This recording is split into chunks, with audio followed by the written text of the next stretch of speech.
funeral. Mourners are gathered, including a teenage girl, Lily, and her mother, Rose.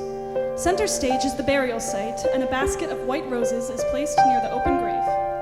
A first singer stands invisible to the crowd of mourners and sings to the audience. She holds a dandelion in her hand.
And joins the first singer.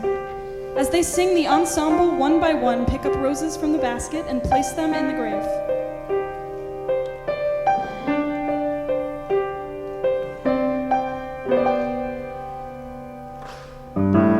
What, like a weed in the weary heart?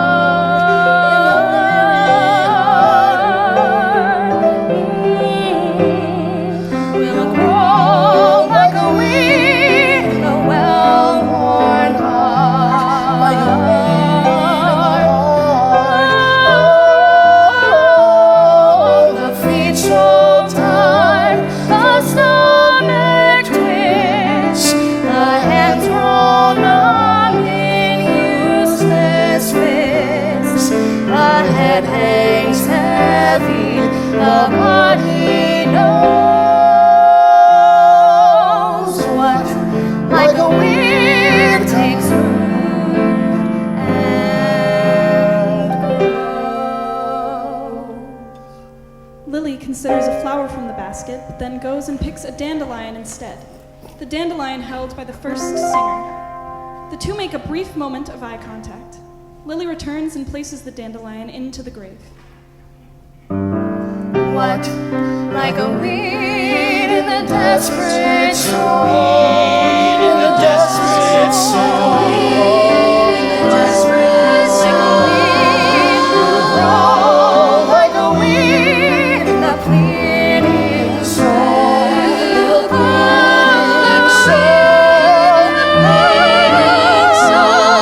the sting of loss unbraced and bled, the spirit tries to understand, the questions tumble on in rows, cascading down like dominoes. What, like a wind consumes and grows.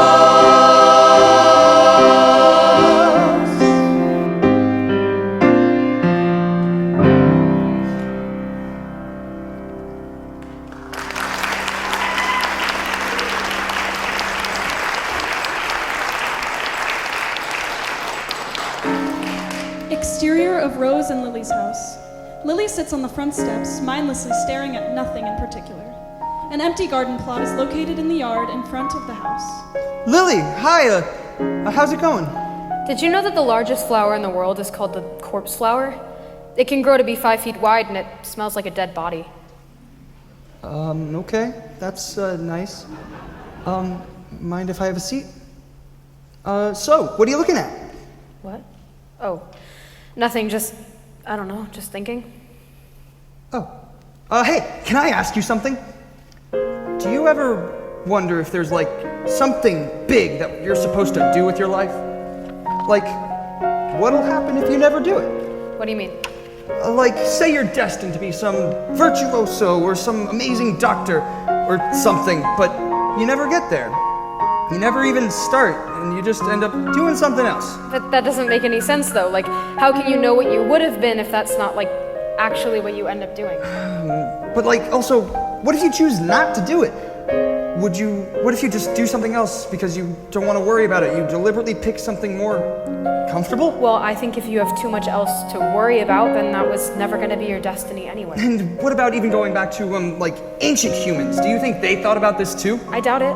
They were probably just worried about, like, surviving. But there's gotta be more to it than just surviving, right? Yeah, like, how can you know if you're doing what you're supposed to be doing? Yeah, well, my dad once told me that... What? What do you say? I don't know. Never mind, forget it. Oh, okay. Oh, also, I wanted to give you this. There were some dandelions, puffballs, in my yard, and I know you like flowers. Plus, you know how if you blow out all of the seeds in one big breath, you get to make a wish? Yeah. Well, ta-da! He proudly pulls out from his pocket a single sad dandelion stem with almost all of the seeds missing. Oh. Theo, there's literally like one seed on this thing. It must have gotten smushed in my pocket or something. I think it should still work though, probably, right? Work? Like, it would still count as blowing off all the seeds in one go, since all the other seeds came off through naturally, right? Natural causes. Lily eyes him quizzically, but takes the dandelion. Rose comes out through the front door of the house, holding a shoebox and a small book. Theo, well, I haven't seen you around much since school got out. How have you been? Good, Mrs. Rose, or, wait, are you, still Mrs. or? Mrs. Rose is fine. Even just Rose. I think we're familiar enough to not have to worry about that. All right, Rose. Mom said she needed help with the baby today, so I better head back before, it's nice to see you. All right, Theo, take care. All right, bye. Bye, Lily. He exits just as quickly. Lily returns to sitting on the step. Sweet kid. Always running one way or another. What brought him over here? Lily holds up the sad dandelion stem. Like I said, sweet kid. By the way, I've been looking for you. Look what I found. She sits on the step with Lily. Rose holds out the shoebox, and Lily, somewhat apathetically, sets down the dandelion stem and takes the box, looking inside. Look, all the seed packets in the box for the flower garden. The two of you ordered so many different kinds. I don't know how we'll have room to grow them all. I was thinking, maybe this weekend you and I could plant some of them. I mean, we have the garden plot your dad made. No. We should... No? It's Dad's garden. We can't. He made it for you, though, didn't he? He was going to plant it with me. I know, honey, I know. But I think he would want us We can't. It's his garden. You know, he saw how you had always taken such an interest in flowers and gardening for so many years, and he thought this would be a nice thing for the two of you to share together. That's why he decided to finally make the garden plot. I know it's tough, but when you're ready, I think it would be good for you to plant something. For him, I mean, How was your appointment this morning? It's fine. Yeah? Well, how do you like this new lady, Julie? Dr. Julie, right. So is she any better than the last therapist we tried? I guess so. She's pretty nice, and her office doesn't smell like rotting potpourri, so. That's good then. Let me know if you still like her, if you're still comfortable with her after a while, yeah? Yeah. Rose puts her hand on Lily's shoulder. Lily remains unmoved. She doesn't lean into the gesture, but she doesn't recoil either. So, honey, I have to run down to the school to get some documents, some of the cases for the kids that are starting in the fall. Are you going to be okay here if I run out for a bit? You know, I was thinking I could pick up something special for dinner while I'm out. Any requests? All right, honey. I'll stop and figure something out on the way home. Oh, and I almost forgot. I found this too. She pulls out the book. Lily looks over and tentatively takes it. A Place to Grow. I remember when your dad got that for you as a birthday present one year. Even when you were so young, you'd ask him nonstop about the names of all kinds of flowers, every time we'd see one or if you'd hear about it on TV. And one day he just happened to see that book in a store and he knew he had to get it for you. It was too perfect. Lily holds the book, shocked and surprised to see it. This, more than anything so far, has caused an emotional reaction from her. You remember that, Lily? Do you want me to? Are you sure you're okay? Anything else you need? All right, honey. I'll be back in a little while. I love you. Lily doesn't answer, but continues to stare at the book. Rose exits. Lily tentatively opens the book and begins to read it.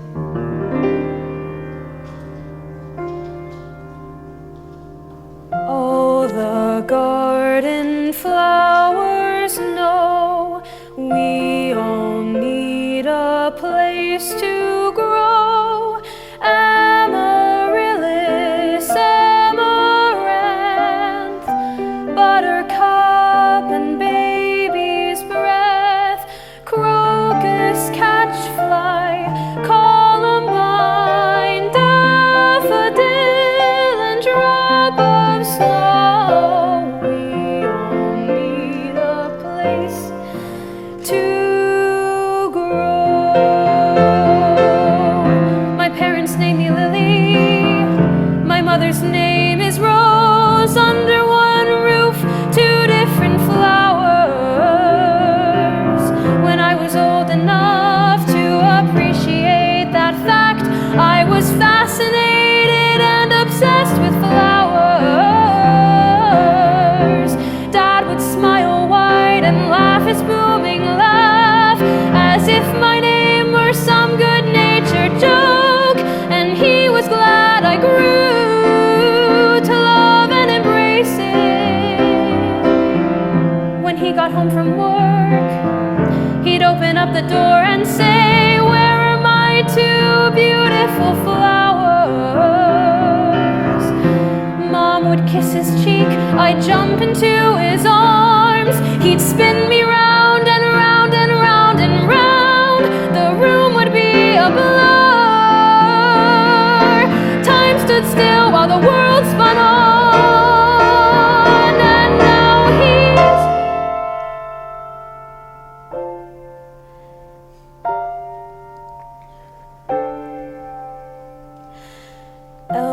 elderflower, forget-me-not, geranium and goldenrod,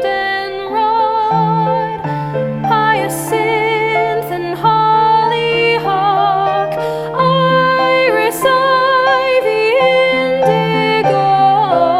We all need a place to grow.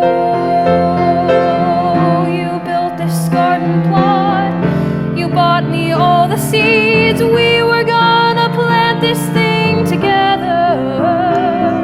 We picked out all our favorites from the garden catalog. Well, you let me pick all the ones I wanted. Even if it said it would be too hot or dry or mild or loamy, you said I could try. It would take a lot of care, but if we love them enough, you were sure they could grow. You always made me feel like anything was possible, like I could do anything I tried. The seeds arrived 3 days before you. Juniper and kingcup, how can this happen? Lavender and marigold, I don't understand. Nettle, nightshade, did you know this would happen? Orchid, oxeye, how do I go on? I keep expecting to see you calling out across the yard to me. Saffron, sunflower, tulip, too, zinnia, vervain, the flowers in the garden know. Dad died 2 months ago. Setting the book down, she picks up the sad dandelion stem from earlier. The flowers in the garden know we all need a place to grow.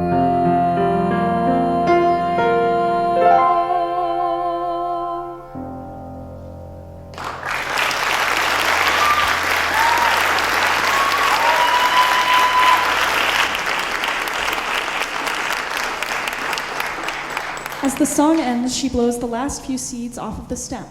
Later, interior of the house. Rose sits at the table with a box of documents and some takeout containers. Lily's bedroom door is off to one side, closed. Rose sighs, opens some of the food for herself, takes out a folder from the document box, and picks up her phone to call her friend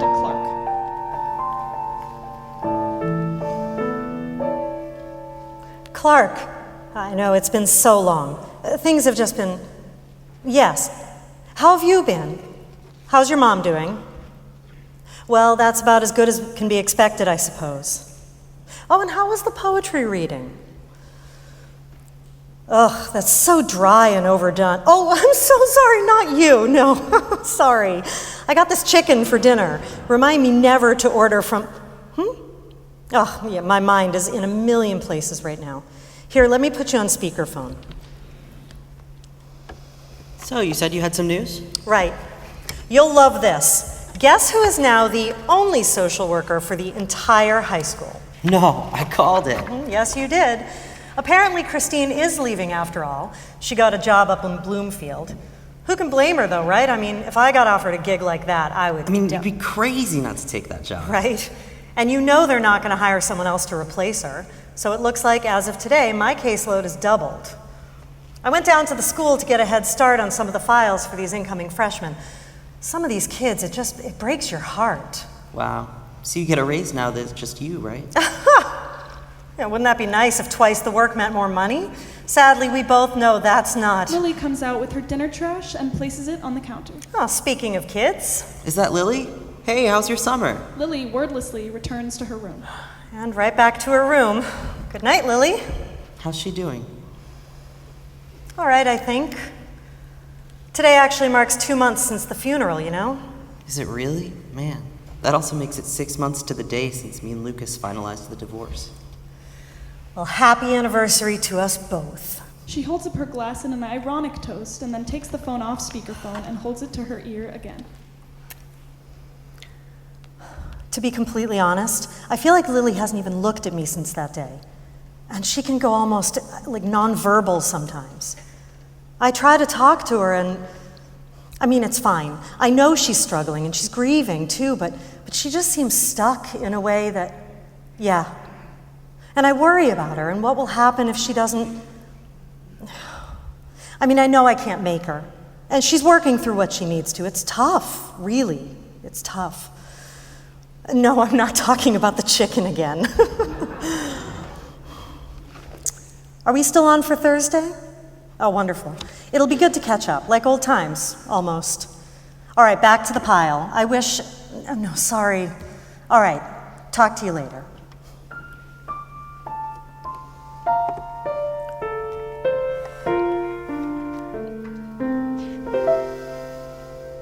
Good night, Lily.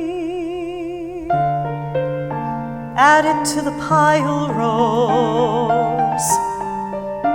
Thank God you're keeping busy.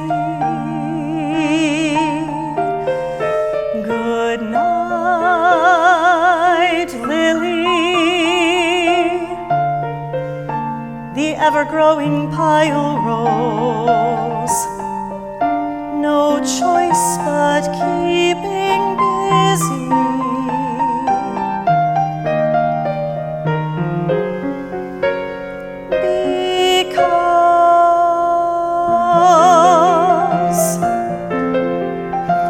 You're good at your job and you care so damn much, and you promised yourself that you'd never get jaded, worn down, or out of touch.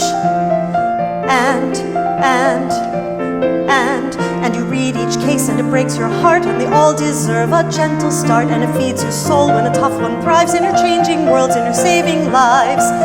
And the odds are stacked against everyone, and someone like you has to get something done, and you're fighting uphill every day, and they grind you down and they cut your pay. So much to do, and they're counting on you. And the kids at school are not all right.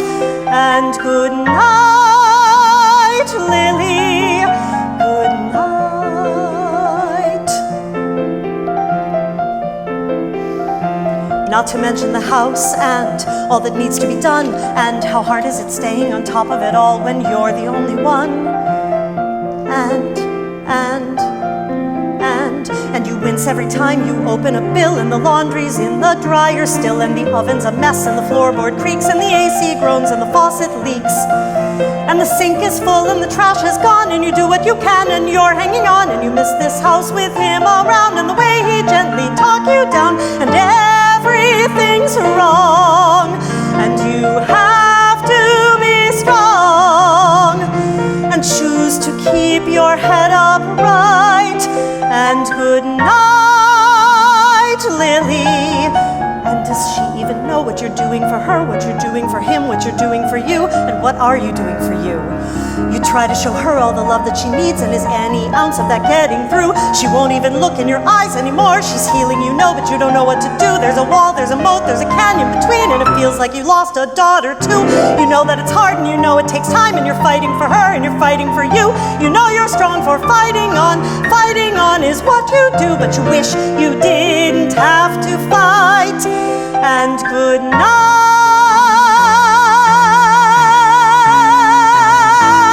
Lily. Good night.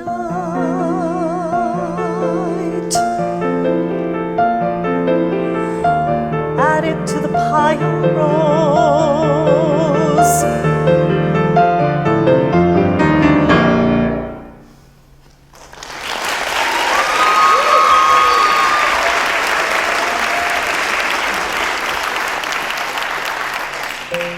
Transition to the interior of Lily's bedroom. A large window features on the rear wall. Lily sits on her bed, paging through the book, A Place to Grow.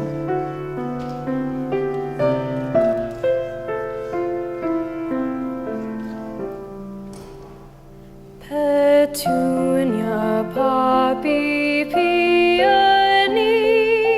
Who does she think she is? I mean, that's your garden. It's yours, Dad. Nothing can grow. Not without you. Queen Anne's lace, Quesnelia. What the heck is a Quesnelia? I did not remember that from when I was 6. Quesnelia. What family is that even in? I'll have to look that one up. Rose.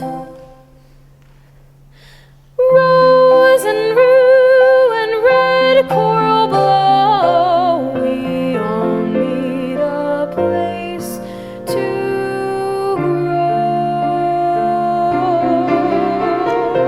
We all need a place to. There's a sudden knock on her window.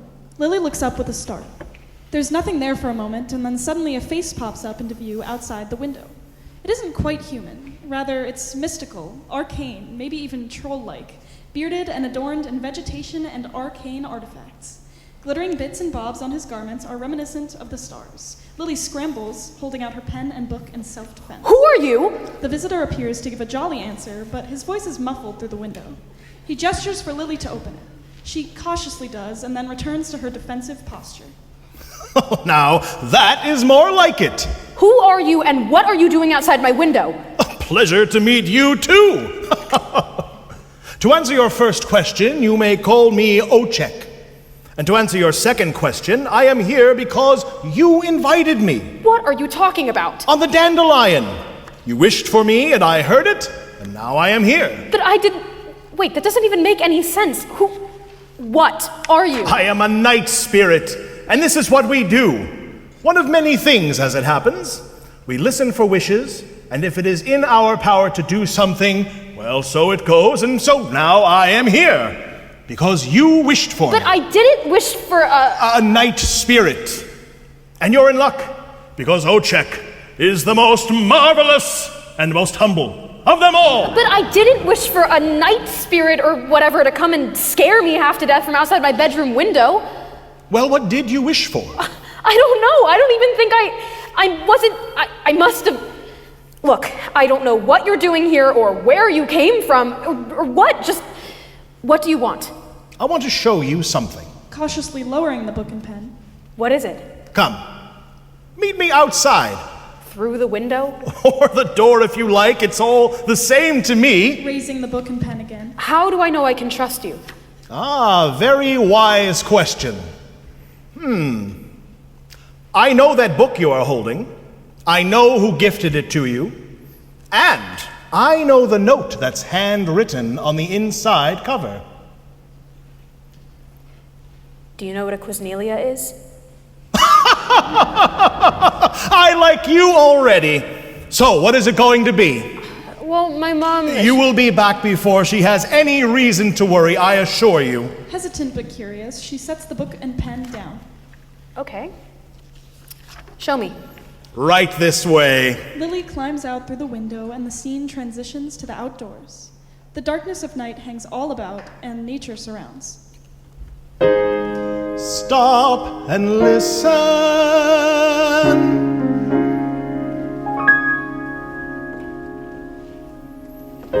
Sit a while and see.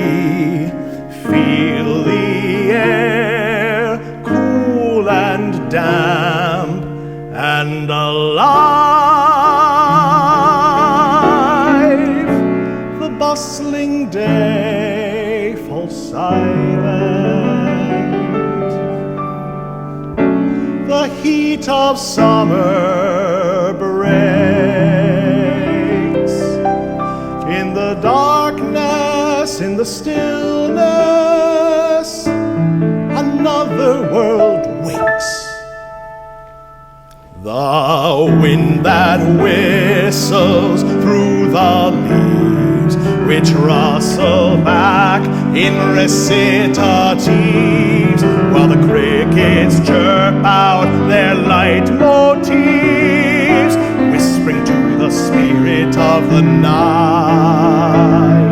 The shadows join the singing soon by the glowing face of the climbing moon, while the stars above wink in time with the tune, hinting at the spirit of the night.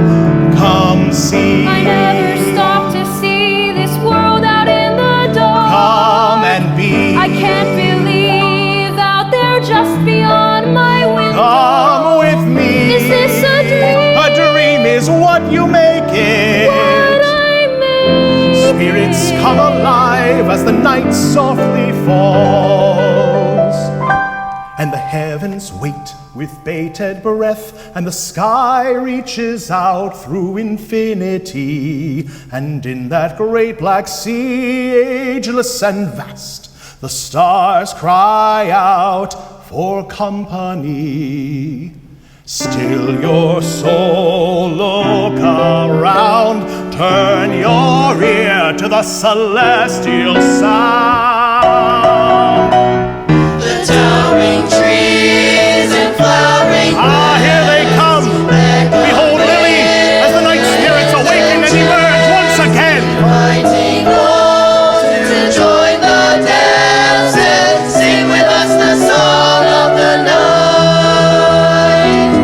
The night spirits dance together as Lily observes, amazed by this new world.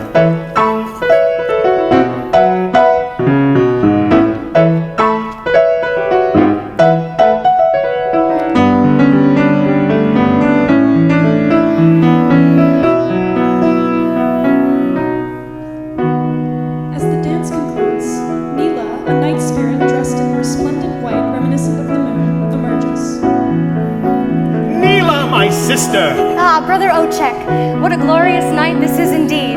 Clear and black and ancient. And you must be Lily. How do you know my name? I too have heard you. We spirits watch and we listen. We listen for wishes cast on the wind. We watch and we offer help when we can. And we sing and we dance and we practice our art and share our gift. What is your gift, Lily? What is your story? I'm not sure. To all of us night spirits, a good story is worthy of the highest reverence. Such is my sister's art, her craft.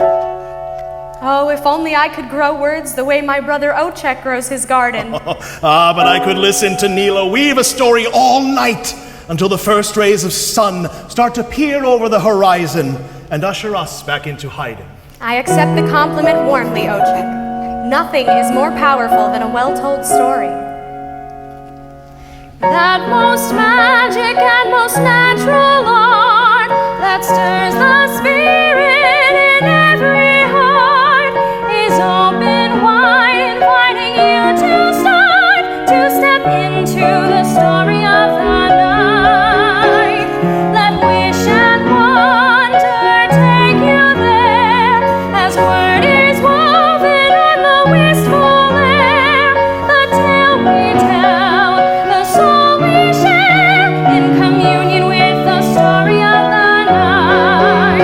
And so as storytellers, spirit shared, we all know that every perfect story ought to have that perfect moment that demands you lead in just so.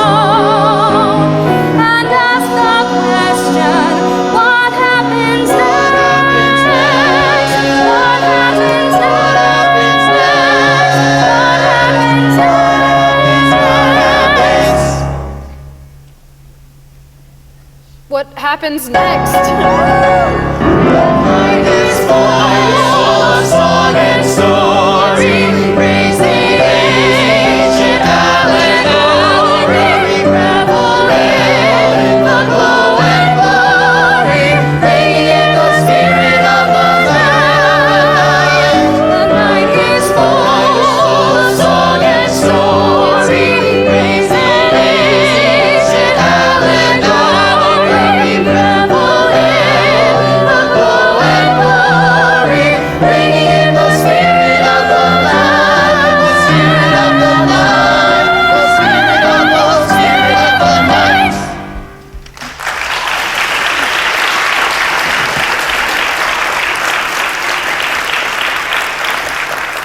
The night spirits disperse and go about their business. OACHEK and NILAH remain with Lily. I wish you most welcome, Lily. My brother has done a good thing in bringing you here. Our community has felt so solemn lately, and so it is good to have something to celebrate. Solemn? Why? Now, Lily, if I am not mistaken, you too are a gardener, much like me. Is this true? I don't know. I mean, You must know, for example, why one often plants marigolds alongside other flowers, herbs, and vegetables. yeah. Well, the marigolds ward off pests like aphids and beetles, and they attract pollinators. I'm pretty sure they help with the soil, too. When you plant them together, they help the other plants grow. NILAH, see, just as I said. I shall leave you two to your business, for I have my own to attend to this evening. It is a grave responsibility to accept a wish, and you are in good hands with my brother OACHEK. Good night, my sister. The two share a moment. There's something unspoken, something more going on here. NILAH exits. And now, Lily, I cannot bear to wait a moment longer. I have been working many ages on this. Follow me and behold my treasure, my pride, my garden. OACHEK leads Lily to his garden. Lush vegetation is everywhere. Familiar plants as well as fantastical and alien varieties. Oh my god! Look at this.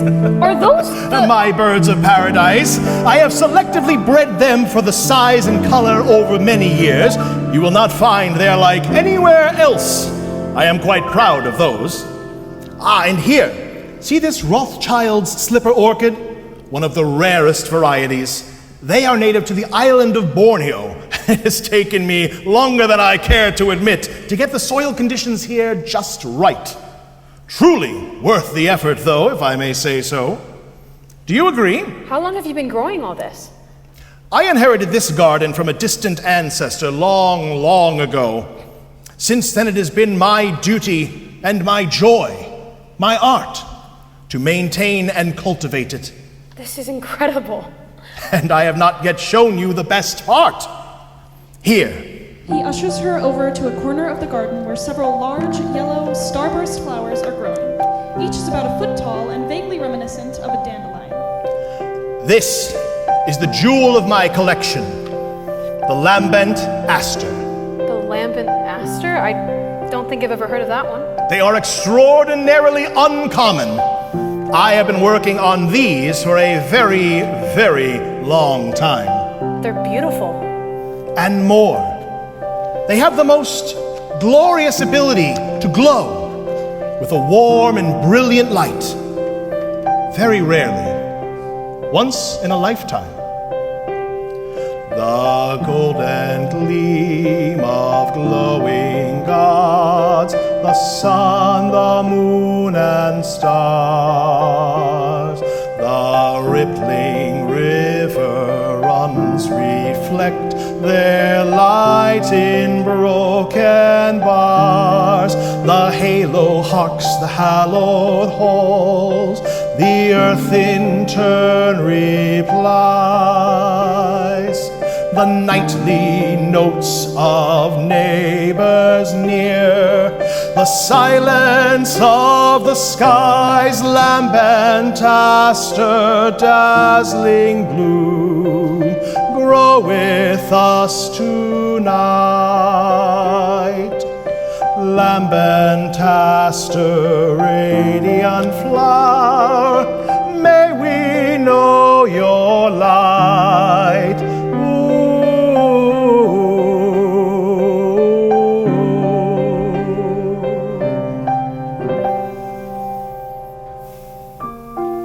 Have you ever seen it? The glowing light? Never. But I know it to be true. And I hold on to the hope that one day I will be fortunate enough to behold it.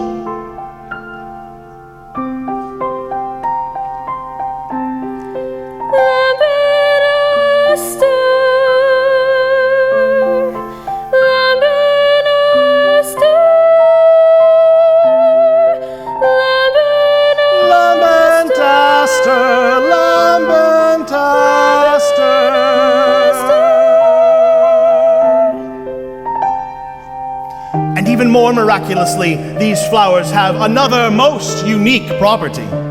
You see, once one of the flowers starts to glow, then any lambent asters nearby will sense it and begin to glow as well. How do they sense it? What makes the first flower glow? No one knows. Perhaps that first glowing flower is random. Perhaps it is brought on by an outside force. Perhaps it is something else entirely. But this has been my duty, Lily, my life's work. You see, I have established these lambent asters not only here in my garden, but far and wide in all directions. And I continue to do so. That way, when the first flower does begin to glow, wherever that may be, it will bring its neighbors to illuminate. And then their neighbors as well, and so on and so forth, until every lambent aster shines forth with glorious light. And then all the world can behold the wonder.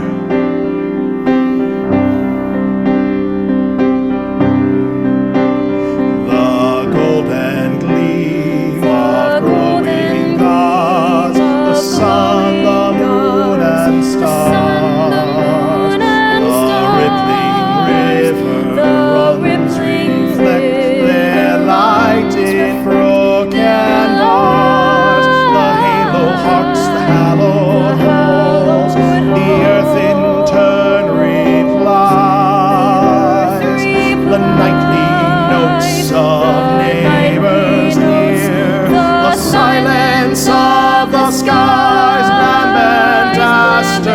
dazzling blue, grow with us tonight. Lambantaster, radiant flower, may we know your light.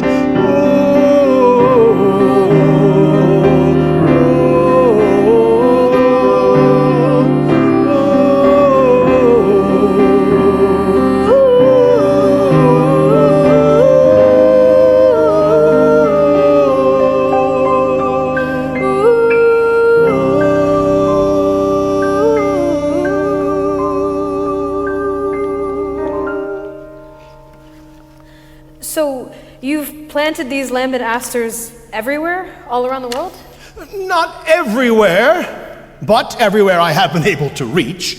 And my brother helps me. He can travel much further and much faster than I can. The lambent aster, do you think you'll ever get to see it glow? Ah, it would be the honor of a lifetime. And yet, even if I never behold the full splendor of the lambent aster, it is enough to know that I have done my part to share the light with the world. It is my purpose. Purpose. You disagree? I mean, if you're doing all this work and putting in all this time and effort and you don't even get to know if you'll get to see it all pay off, why keep going? What's the point? Why is that your job? Ah, Lily, I am so glad you asked. That is certainly an interesting question, and one that will need further cultivation. Let it take root, and we will see how it grows as you visit this garden. But come, we must return you home before your mother finds you missing. Let us return to this matter another night. Tomorrow? If you wish, I will be waiting for you, should you choose to come find me. And I can visit the garden? You can spend as much time in this garden as you need to. But for now, one last thing, Lily. What is it? Name a color. Go on, any color. Purple. Ah, excellent, excellent. I will have to get to work. Come, Lily, and I shall lead the way back. The two exit, and the world of the night spirits fades away.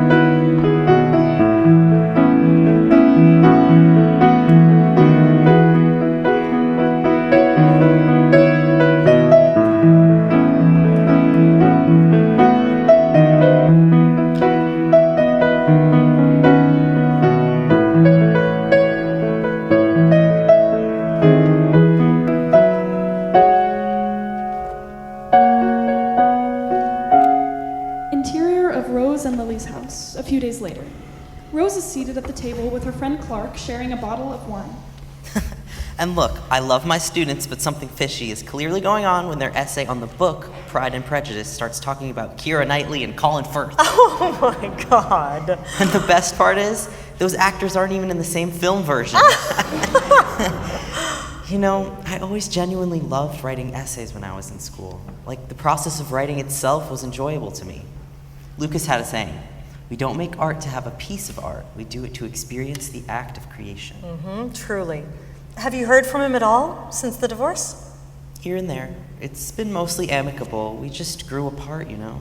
We used to love traveling, but with my mom's health and me having to take care of her, that got harder and harder to do. And so Lucas and I, we just, you know. I know. It's hard. I like to remember the four of us, sitting around this table, laughing together, eating, drinking, playing cards, and talking about whatever advocacy or community outreach project my husband had planned next. Talking about life. I miss that. I miss that too. And now this, it's not quite the same, but it's something. It's something. So you're sure you don't mind staying at the house with my mother next weekend, by the way? I know it's a lot to ask. I hate to impose on you like that. No, not at all. It'll be nice to visit with Marguerite again. It's been way too long. I really appreciate it. I just get worried leaving her unattended, even if it's only for a few hours, you know? And we can only afford the nurse 3 days a week now, at least for the summer. Absolutely. I understand. And how about you? Are you going to be all right going to your surgical consultation by yourself? Yeah, I'm actually meeting up with a friend in the city. They're coming along. Oh, good. What's the time frame for all that anyway, if you don't mind me asking? Several months, at least. Still, you know, I'm feeling really good about the whole thing. I'm glad to hear it.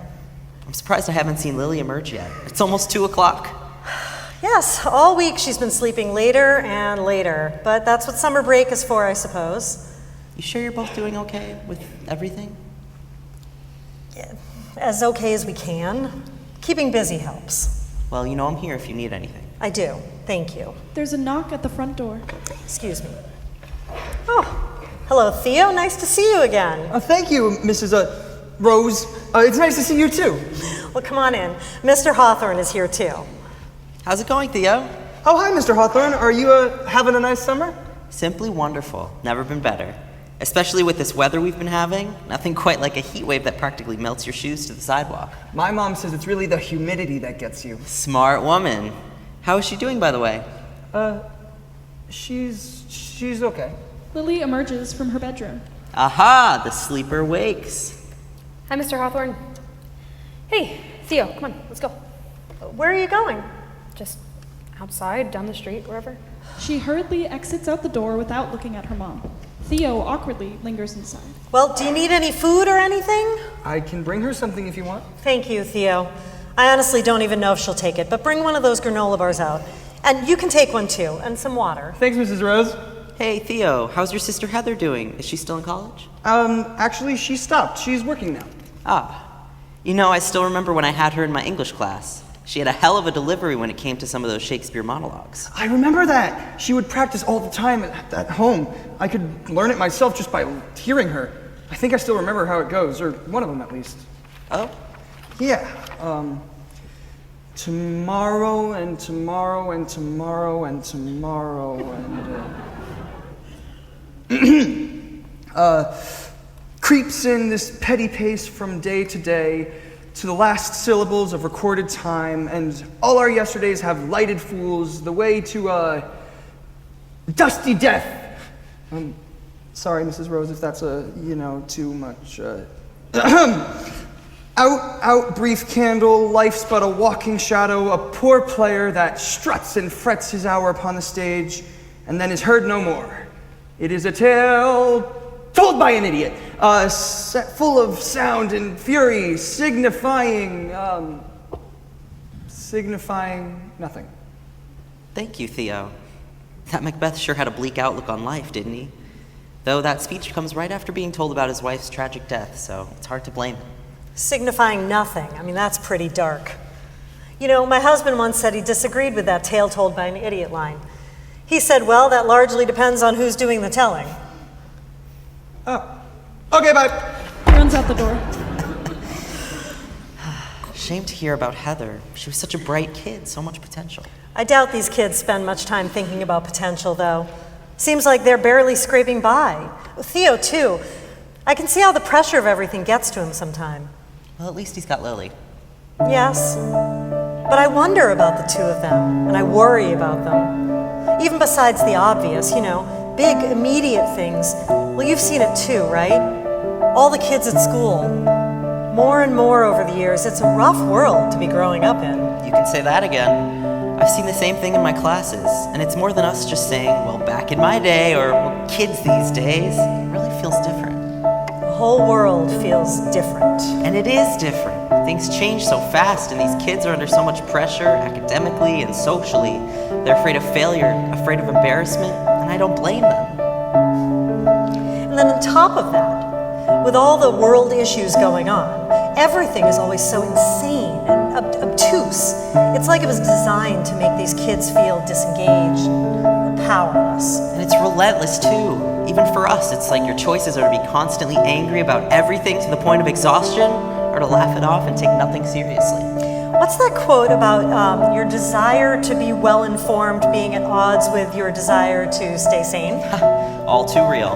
And if that's how we feel as the quote-unquote grown-ups, I can't imagine what it's like to be growing up in the middle of all this. Do you think they think about the future? Do you think they have hope for tomorrow? Seems like less and less every year. They see everything going wrong in the world. They're smart and aware and depressed. They see new crises each day. Things seem to never get fixed. They're exhausted, nihilistic, and stressed. They can only live in the moment, no plan. The future has no meaning. when you don't see it tomorrow you can count on. What's the point in even dreaming? I mean, you want to talk about minimum wage and poverty, surveillance states, basic human rights as fodder for political debates, the housing crisis, unemployment, corporate greed, and global climate change now more than ever guaranteed. Pandemics, lockdowns, active shooter drills, inequality and fascism and oil spills, incarceration, hate crimes, healthcare war. It's too much to be able to ignore. And all the wondering what even worse is in store. And meanwhile, you and I keep trudging on, burned out and terrified by all of that too. 'Cause it's day after day and you've got bills to pay, and so what else are you supposed to do? So you find your scraps of joy and try to make some sort of plan. You decide to face tomorrow and you hope you actually can. Tomorrow and tomorrow, just like every day till now. Tomorrow and tomorrow, we'll try to hang on again somehow. The scene moves to Lily and Theo outside. So, your dad built this thing? Yeah, we were gonna plant some flowers in it. Looks like there's some little green leaves and stuff poking through. Dandelions, just leave them be. Come on, I think there's some more over here. What, dandelions? Yeah, they grow like crazy earlier in the spring, but by now you only see a few here and there. I noticed these ones growing on the corner. So, are you like obsessed with dandelions now or something? No, it's because my dad... Never mind. Hey, do you remember in the 5th grade spelling bee when I got on the word dandelion? I'll never forget it now. It's D-A-N-D-E. Do you ever think about how the sun is going to become a red giant and swallow up the earth whole? No.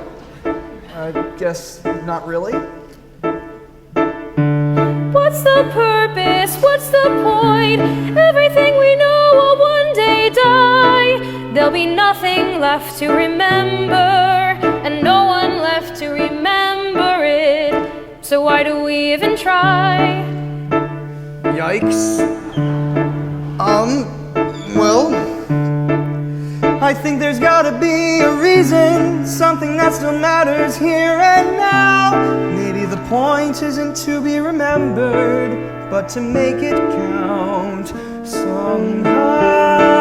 The world might end tomorrow, and the sky might fall tomorrow. The sun just might explode and destroy us all tomorrow. Society might crumble, and the sea might wash us away. Tomorrow and tomorrow, just as well might be the day. Each day we manage beating back the specter of soul-crushing sorrow. We celebrate by bracing ourselves to fight again tomorrow. The world might end tomorrow, and the sky might fall tomorrow. The sun just might explode and destroy us all tomorrow. Society might crumble, and the sea might wash us away. Tomorrow and tomorrow, just as well might be the day. The world might end tomorrow, and the sky might fall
okay. No cares, no worries, nothing more. Wouldn't that just be alright? Yeah. Until a bird comes and eats you.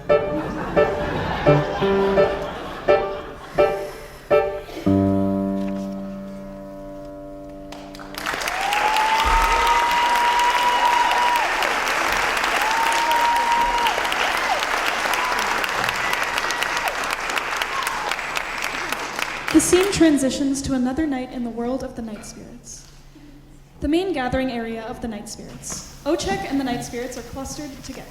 And you have the gladiolus, yes, and you, the clematis, the verbena, good, over there. The monkshood, yes. So good. Here she comes. Quiet, everyone, and at the ready. OACHEK? Over here, Lily. Welcome, welcome. Oh, hi, everyone. What's going on?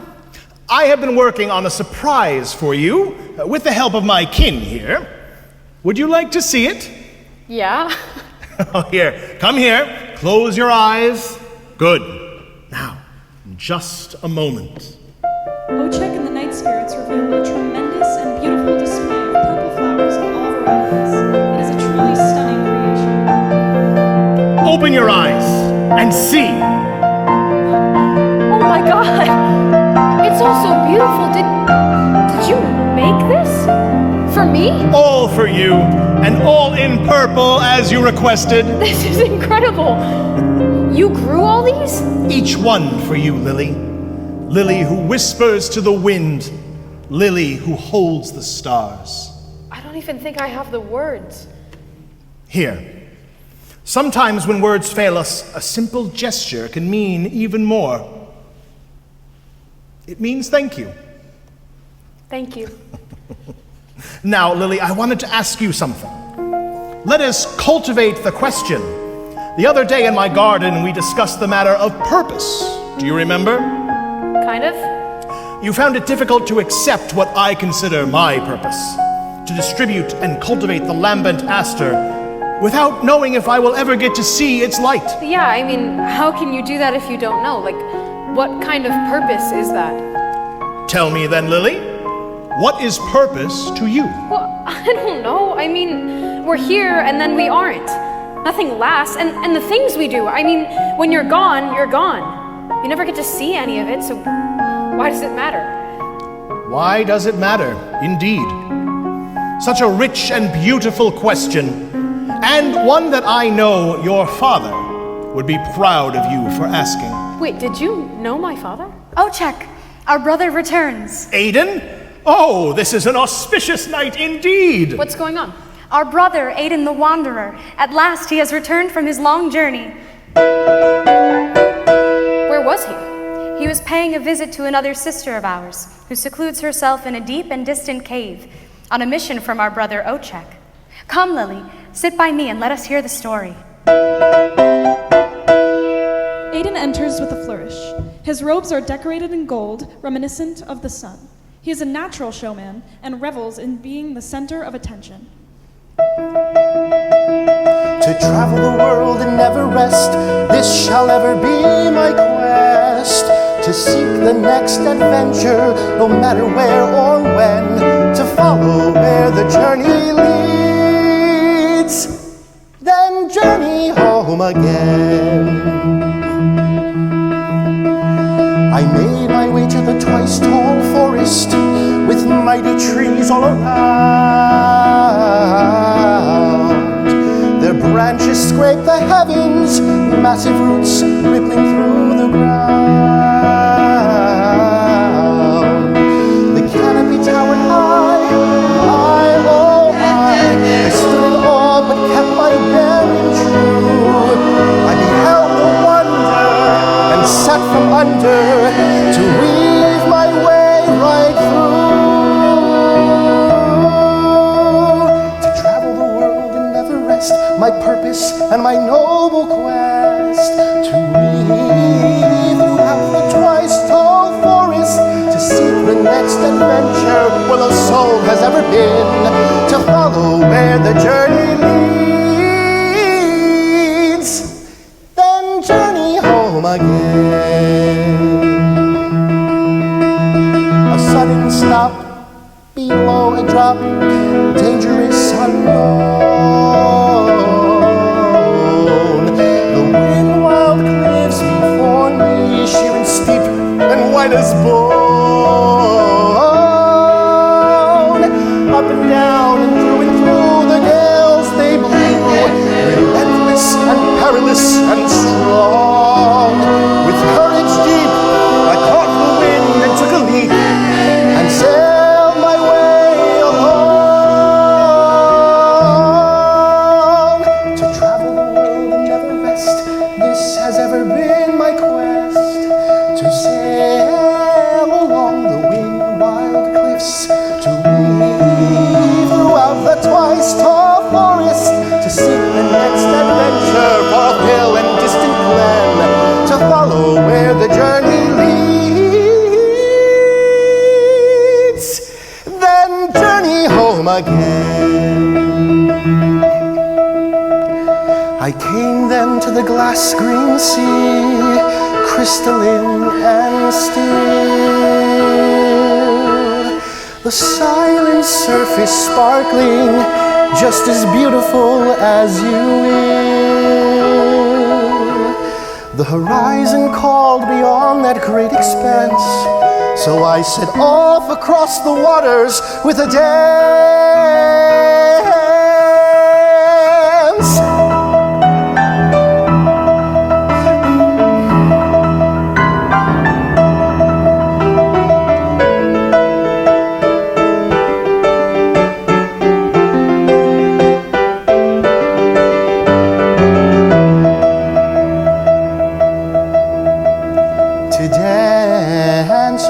The glass green sea, to sail along the wind-wild cliffs, to weave throughout the twice tall forest, to seek the next adventure, hear the journey call and then to follow where the journey leads. After many nights of travel, Brother OACHEK, gracious king, I reached at last the dawn dark cave, our restless sister deep within. I delivered to her your offering, the beautiful lambent aster, as is my mission and my cause. She wept with gratitude for the company, for the gift, and for meeting her where she was.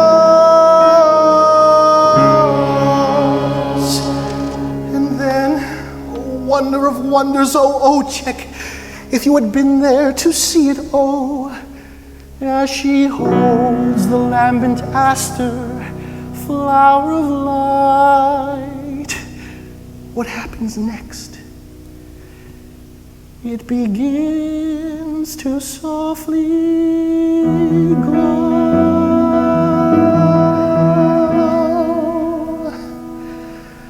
A warm and glorious golden light that drives the dark to disappear, illuminating soul to soul, banishing all emptiness and fear.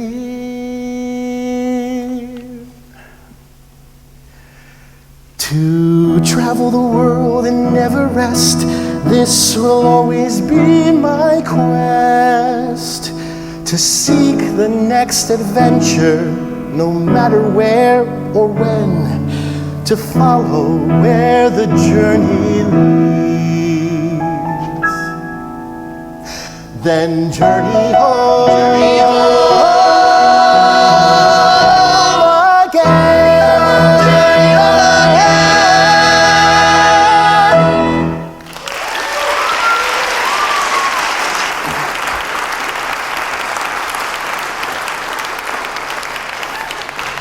My brother ADEN the Wanderer, with us again at last. It is good to see you. Well, and you too, OACHEK.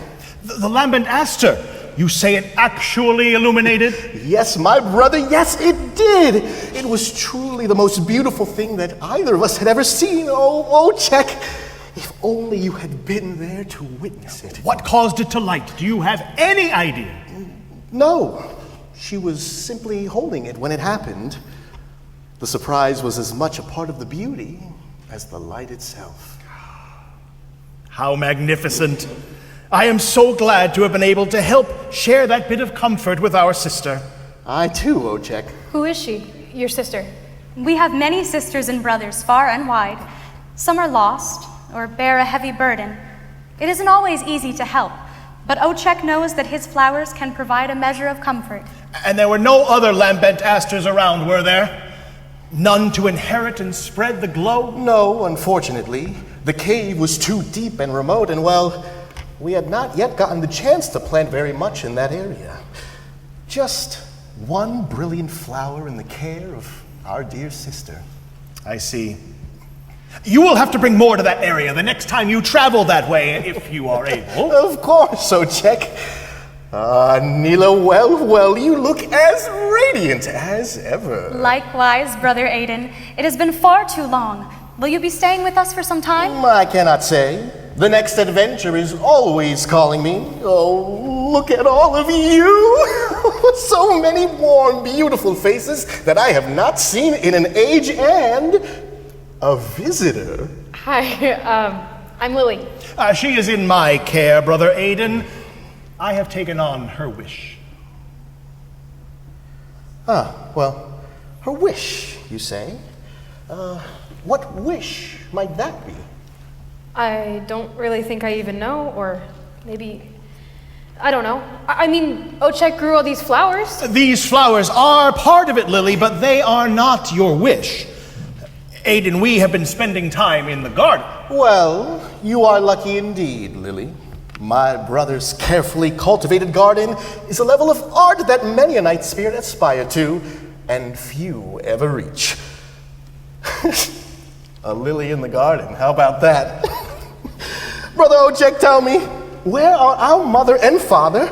I do not see them here in the crowd. Here, Brother ADEN, this is something you need to know. Do you see that distant hill under the light of the moon? I see it. I have planted 2 of my lambent asters there in honor and in memory. Oh. Was I truly gone so long that I missed them? That I am sorry, my brother. What happened to them? What will happen to all of us eventually? This is the nature of life. Your parents died? NILAH, my sister, would you care to share a story with us? One that will comfort our brother, one that will be a source of solace to us all. Of course. What do you say to that, dear ADEN? Oh, yes, I would like that. Very well then. I have such a story. A tale about what we build, what we wish, and what we make matter. Tonight, as we see a full moon shines down upon us. Once, long ago, there was a legend that whoever could reach the moon and touch her hand would be granted any wish that their heart desired.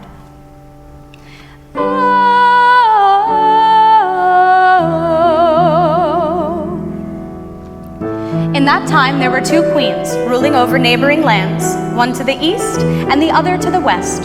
Rivals to the end, they decided to compete to build a tower taller than had ever been built, so that each could reach the moon before the other, and touch her hand, and with their wish earn riches, power, glory, immortality. No one knows which queen first had the idea, though both would insist it was them if you asked.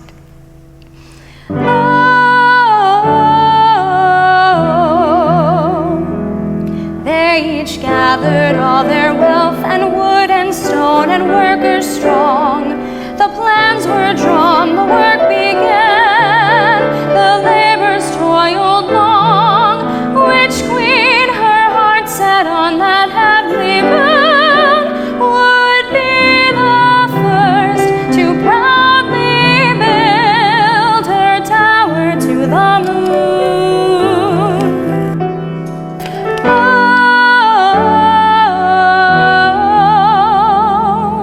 And then, one season, an unnaturally harsh winter fell lions ravaged them both. Snow piled high, the cold dragged on for months and months, and the people begged for help and for protection from their queens. And the queen to the west. She boldly insisted the work go on. Never mind the cold, full speed ahead. The task mustn't stop, no matter the cost. They will be warmed by their labor, she said. And when I reach the moon and touch her hand, perhaps I will be able to wish for a magic flame that never goes out, providing eternal warmth and comfort, no matter how cold and harsh the wind. The queen to the east, however, her heart was moved to see such need. Her people freezing, crying out, she said, I must intercede. I'll share the stock of wood to keep fires burning bold. I'll use the stone to build new homes that can stand up to the wind and cold. her people cheered and praised the queen for her generosity. And she sighed, looking out on her barely started tower to the moon. Oh.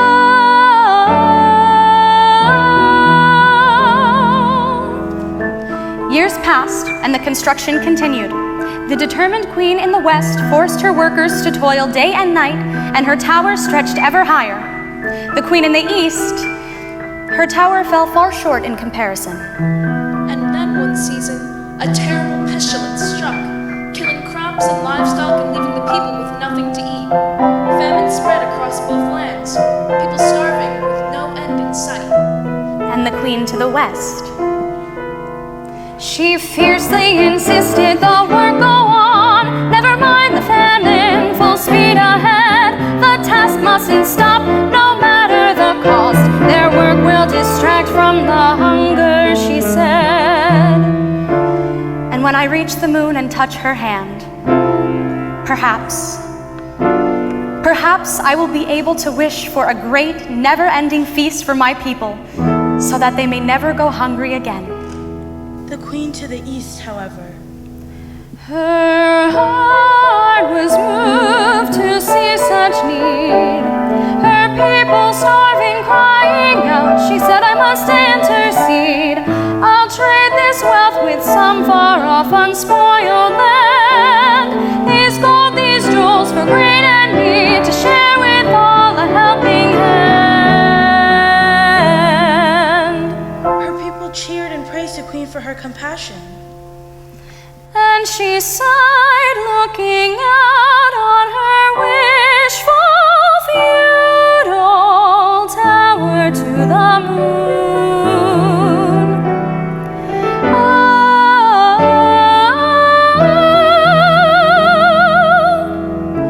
Many years came and went. The benevolent queen in the east reigned judiciously and graciously, and her unfinished tower became a memory of a dream abandoned.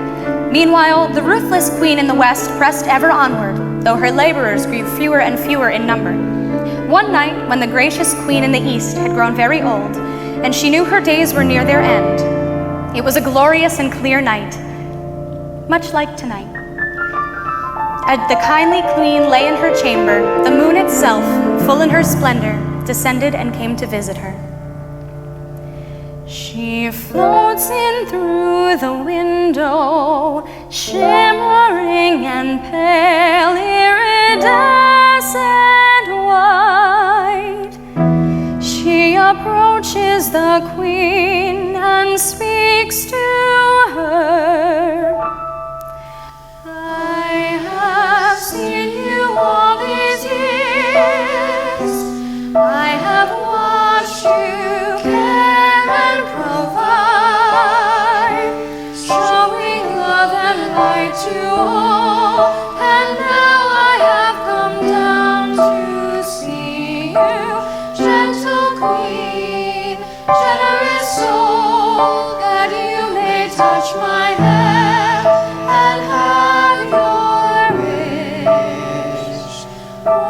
whatever wish your heart desires. What happens next? The old queen in the east thinks about her tower, never built. She thinks about her youth and the dream of glory and immortality. And yet she does not wish for any of this. I have a young granddaughter, the queen says, whom I love with all my being. Her heart is weak and failing, and the surgeons say there is nothing they can do. I ask you, glorious moon, to visit my granddaughter and touch her heart so that she may be healed and that she may live a long life full of wonder and joy and love.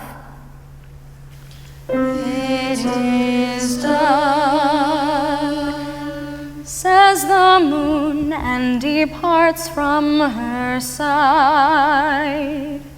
And so her granddaughter's heart is healed. And so she grows into a fine young woman. And so she herself eventually becomes queen and honors her grandmother's memory with a great parade and a feast every year, even to this day. In the Eastern realm, people sing the old queen's name from every street, and every home is full of friends and neighbors, laughing and celebrating, and sharing whatever they have to share, honoring the legacy of the beloved queen. I do not know what became of the queen in the West. She passed without ceremony. All that is left now in her realm are empty streets, empty rooms, and an empty tower, not quite halfway to the moon.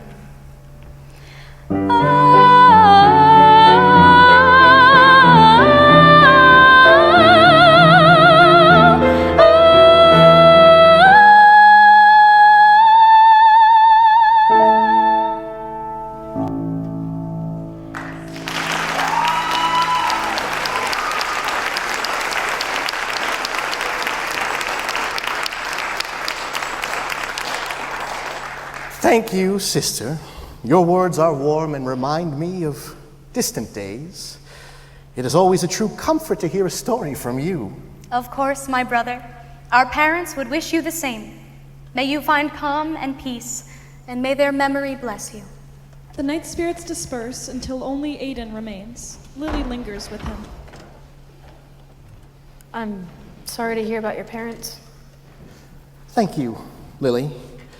While I feel a great pain, it was their time and their decision. I'm more sorry that I was away when it happened. Though saying goodbye is difficult too, isn't it? Their decision? What do you mean? They chose to accept a wish. Accept a wish? What are you saying? Did you not know? Granting a wish is the final act of a night spirit. We're always listening, and when we hear something that we feel we have the power to do something about, well, we have to make a choice. It is a grave responsibility. So they chose to die? It's not sad, Lily. They fulfilled their purpose. They did something good. It's what all of us night spirits hope to do. But that means that OACHEK, by taking... Yes, in taking on your wish, OACHEK sealed his fate. And once your wish is fulfilled, he too will pass, just as our mother and our father, and just as have countless ancestors before us. But I never asked him to do that. I didn't know that it would, that It was his decision, Lily, and his alone to make. Still, do not worry about it for now. There's no telling how long it will take OACHEK to grant the wish, and knowing my brother, it could take quite some time. He's not one to rush into things. I still don't even know what I wished for. I just blew on the dandelion. I wasn't even thinking. Is that really true? Perhaps a wish does not need to be spoken, merely felt in the heart. In any event, OACHEK heard, and he knows. Well, the sun is rising soon, and I need a moment alone with my grief. And you should return home. Isn't that right, Lily? Until next time. ADEN and Lily depart in different directions, each wrestling with their own inner struggles.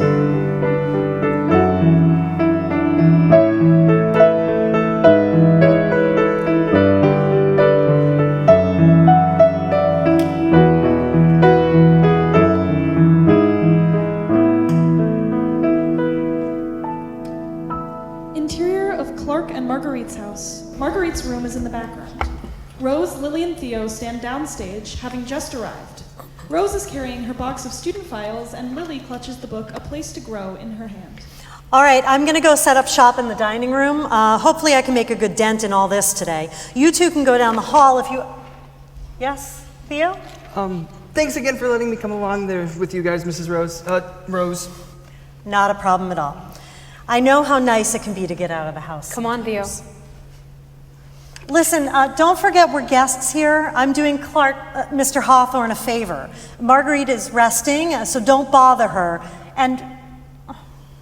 Marguerite's room comes into focus, and Lily and Theo stand outside of it, exploring the house. Did you know that in Holland in the 1600s, tulip bulbs were more valuable than gold? Did you get that from that book? Is that why you brought it along? No, it's not. I brought it because, well, I don't know. I just wanted to. And don't talk about it, so kindly shut up about it. Okay, I'm sorry. So I was thinking more about the meaning of life and all that, and like why we're here. Yeah, and? Well, like when you throw a rock into a pond, the rock is gone, but you can still tell it was there because of like the ripples and stuff. What does that have to do with anything? Well, maybe you don't really die then. You live on through those ripples and echoes that come on after. Yeah, except that you do die. All of that isn't you. The rock never sees the ripples. You'll never know what comes after. I mean, yeah, I guess, but you know what came before, right? Everything that made this world what it is now. Like, all of the good and bad things from everyone else, living, dead, and everything. We all have a before and we have an after. Constantly overlapping each other, spilling on forever in both directions. What are you getting at? What if the best we can do is fix some of our before, so that the next person's before is just a little bit better than ours was? Come on, let's check out over here. So even though you don't know what happens after, you know it'll be better because you made it better. Maybe. I don't know. The two of them enter the room. Marguerite is lying totally still on a hospital-like bed, hooked up to several medical devices and displays. The room is a bit disorganized, with several cardboard boxes along one side. A cross-stitch hangs on the wall opposite the bed, and a small jar of dandelions sits by the window. The kids quietly sneak up to Marguerite. Lily is fascinated with the medical equipment. Look at all this. Is she moving? I don't think she's moving. Is she dead? Relax, Theo. She can't be dead. That thing is still blinking. Do you even know what that thing is? Well, no, but if it's blinking, then that probably means it's still, like, doing something. She looks around the room and notices the jar by the window. Oh, she has dandelions. Hey, your favorite, right? The sun, the moon, and stars. What? When the flower is blooming, it's yellow, like the sun, and then it turns into a big white sphere of seeds, like the moon, and then those seeds blow away and scatter, like stars. Oh, I think I see what you mean. So what do you think is in all these boxes? I don't know. Old lady stuff, why don't you just open one and see? Theo almost does, but then chickens out and leaves it alone. Are you okay today? You seem a little A little what? How do I seem? And never mind. Sorry. He turns back and notices the cross-stitch hanging on the wall.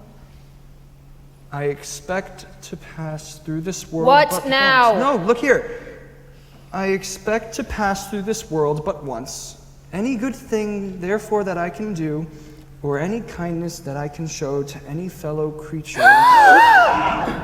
Oh, calm down. It's just me. She unhooks some medical devices. Oh, I hate these damn things, but Clark insists I wear them when I'm sleeping.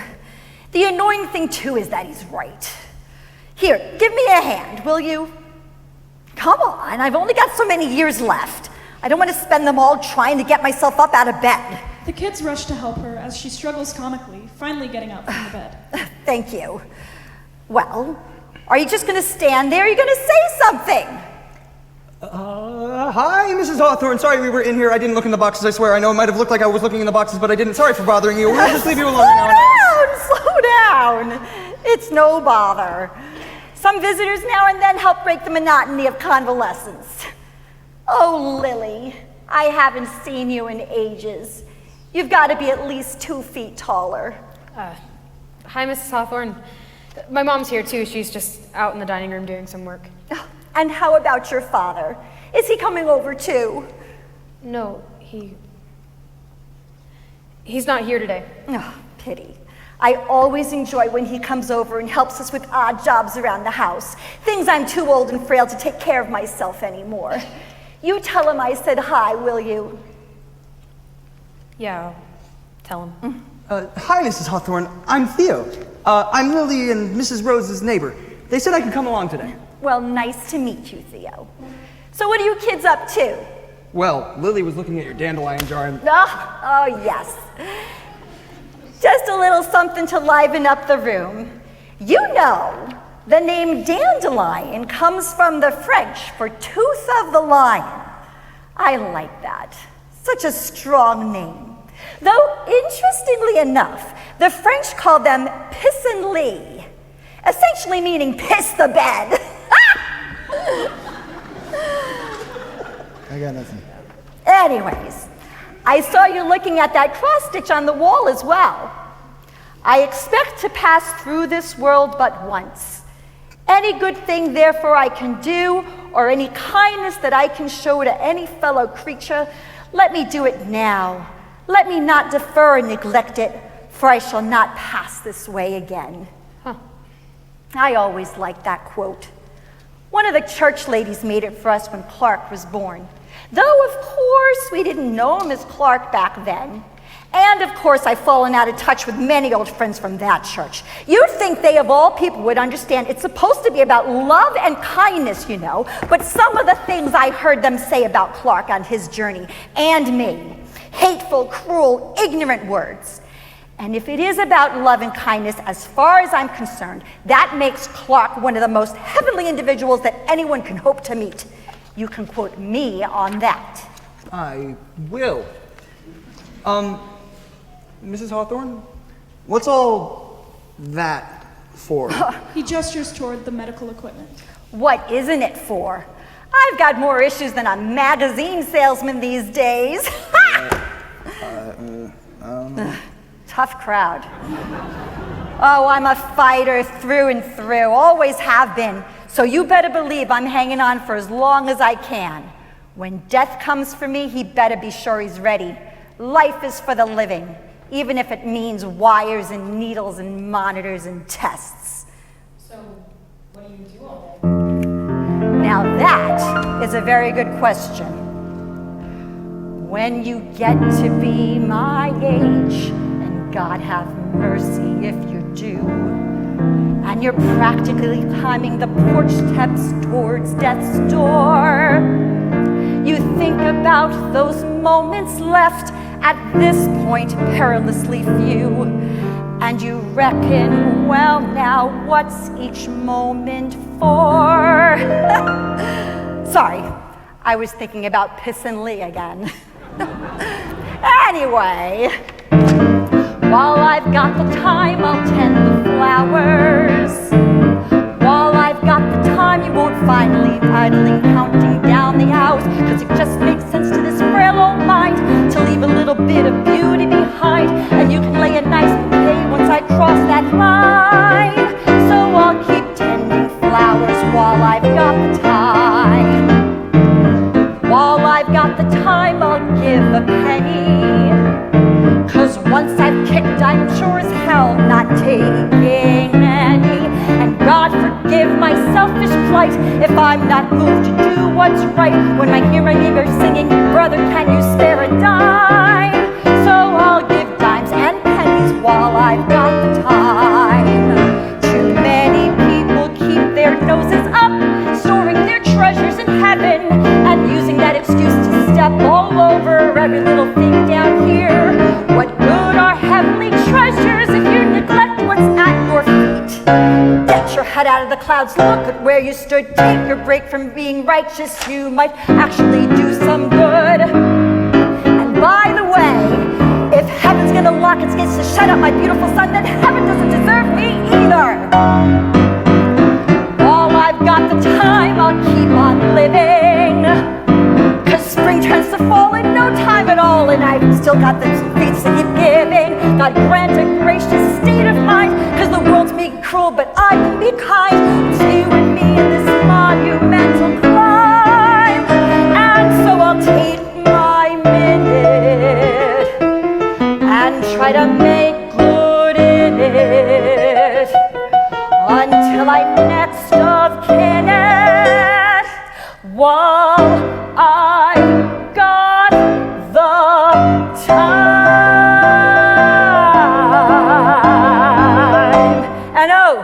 Should I have an open casket? Remains to be seen. Ha!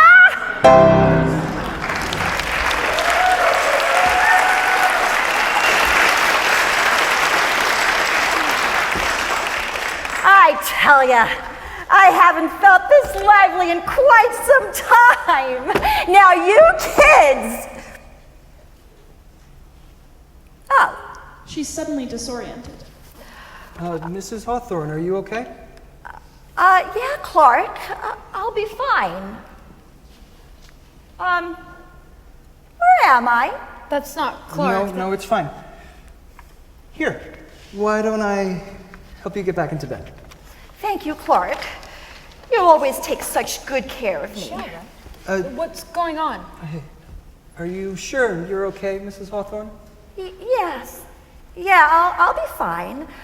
I just need to rest a bit. I'm getting too worked up. Oh, goodness me. Is everything all right in here? Oh, yeah, dear, I'm fine. I could use a glass of water, though. Okay, of course. Let me get that for you, Marguerite. I just need some fresh air, I think. I think I'll go sit in my chair on the porch. Okay.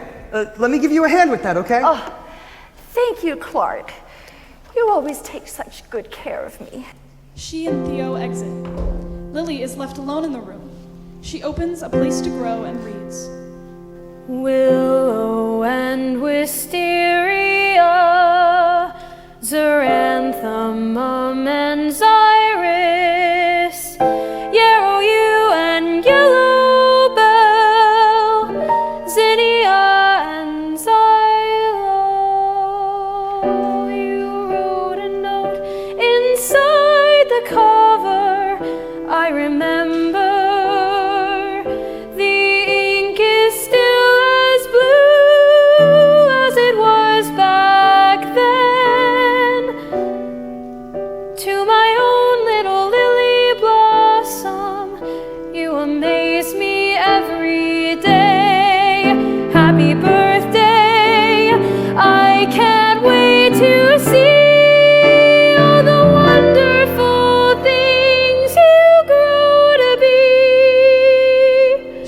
Snaps the book shut, her anger building. Rose returns with the glass of water. Everything going all right? Where did Theo and Marguerite go? Why didn't you tell me Dad was sick? What? You knew he was sick and you didn't tell me. Well, no. That is true. It seemed like he was getting better and we didn't want to worry you, so we you lied to me? Honey, where is this coming from? I'm so sorry. You're right. We should have said something. It can be hard to know when you're in the middle of it all. And what? He's gone now, and what am I supposed to do? Lily, can't you see?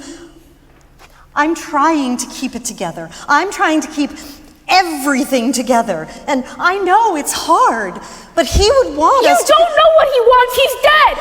Theo enters from the hall.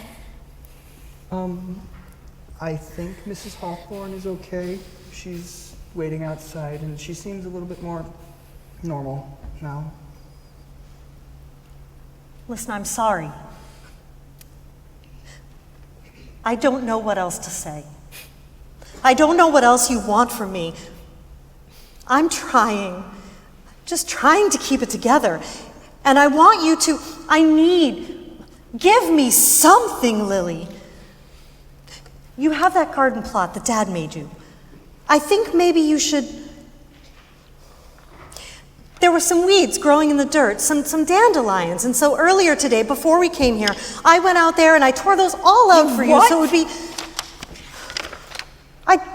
They're just weeds. I didn't think... I don't understand. You don't understand anything!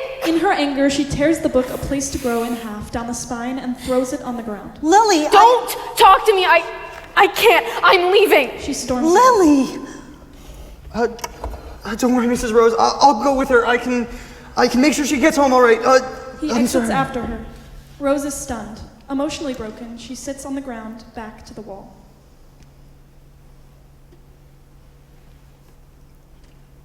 Give me something, Lily. Anything. Please, for both of us.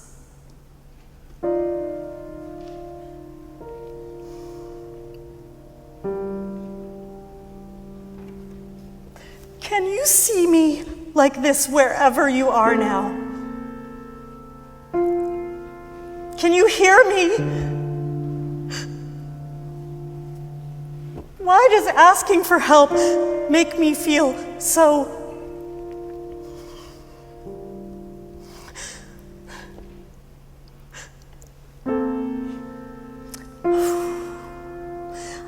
I remember that January, it must be 14 years ago now, driving back home from vacation.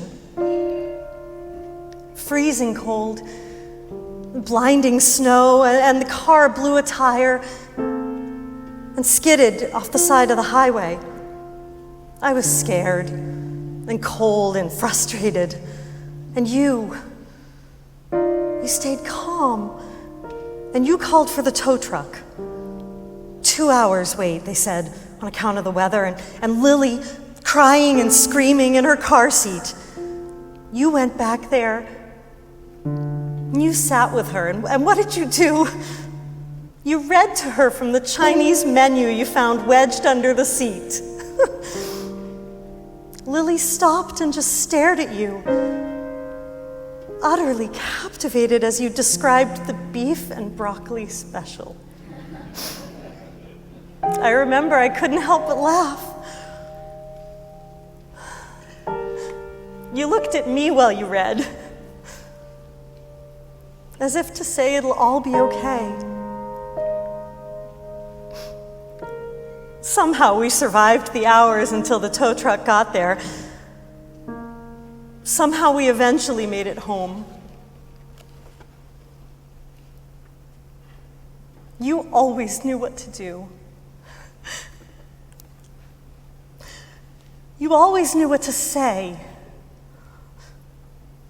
And now, the silence is deafening. The emptiness roars, broken fragments of everything, and it's too much to hold. It's too much to hold. And I miss together, and I miss not feeling so small. I miss hearing your voice. I miss everything, and it's too much to hold. It's too much to hold. And here I go talking to you now like the way it used to be. I need you now, I need you here. I just need some help for me. What would you say? What would you do? I don't know which way to go. I don't know where to turn. I just know I need you. Make it make sense. Make things okay. What can I do? What would you say? And I'm giving what's left of me, trying to take care of everyone else. Oh, hoping that helping will help and heal, but it's never the same. It's never the same. I feel like I see myself from far away, and all I've ever known, detached but reaching, crying, pleading, tired and alone. What would you say? What would you do? I don't know which way is up. I don't know how to breathe. I just know I need you. Make it make sense. Make things okay. What can I do? What would you say?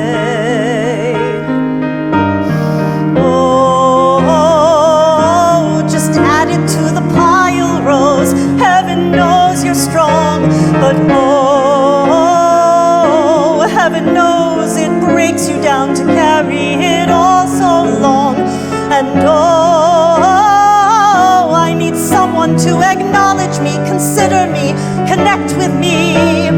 Oh, just hold me together. Hold me, just hold me together. Someone be there for me for once. Sit with me, take my hand. It's too much to hold. What would you say? What would you do? I don't know which way to go. I don't know where to turn. I don't know. What would you say? What would you do? I don't know what's left to give. I don't know what comes next. I just know I need you. Make it make sense. Make things okay. What can I do? Where can I go? How can I bear this? What would you say?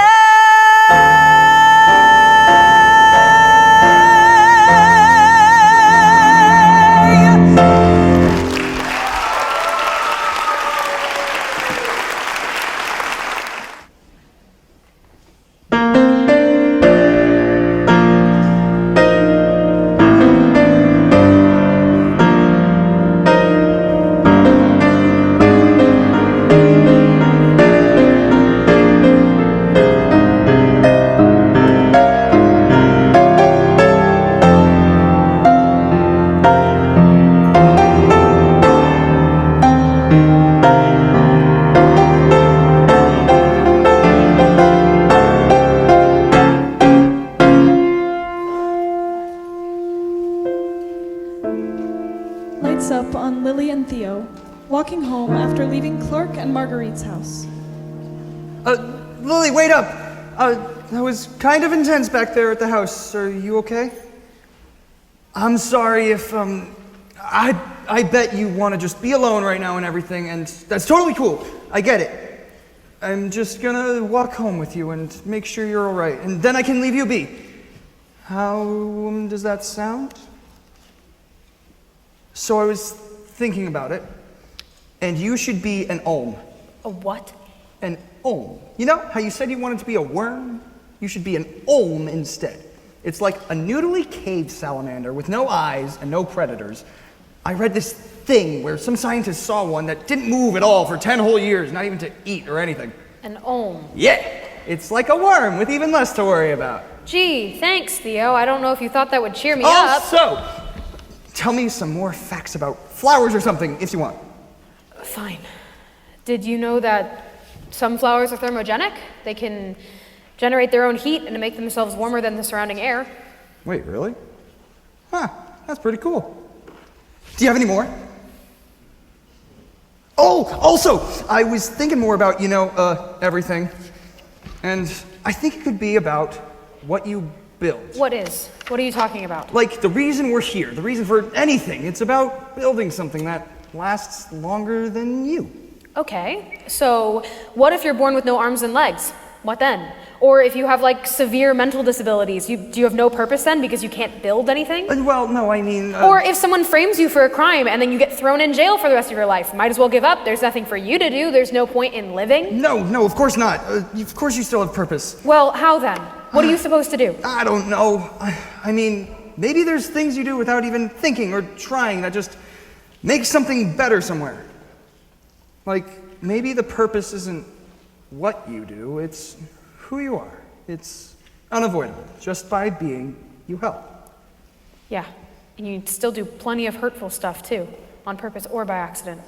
Maybe that's the point then, to do more good than bad by the time you leave.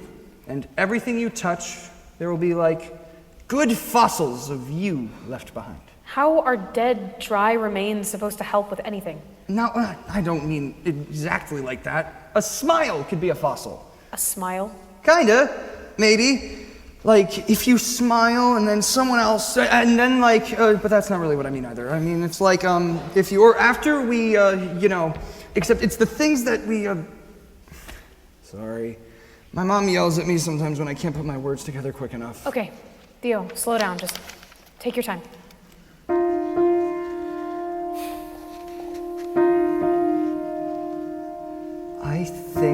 I mean, you know, like all the things that came before, the past and like the future, like there must be something more. And so like fossils, these fossils, like the earth never forgot.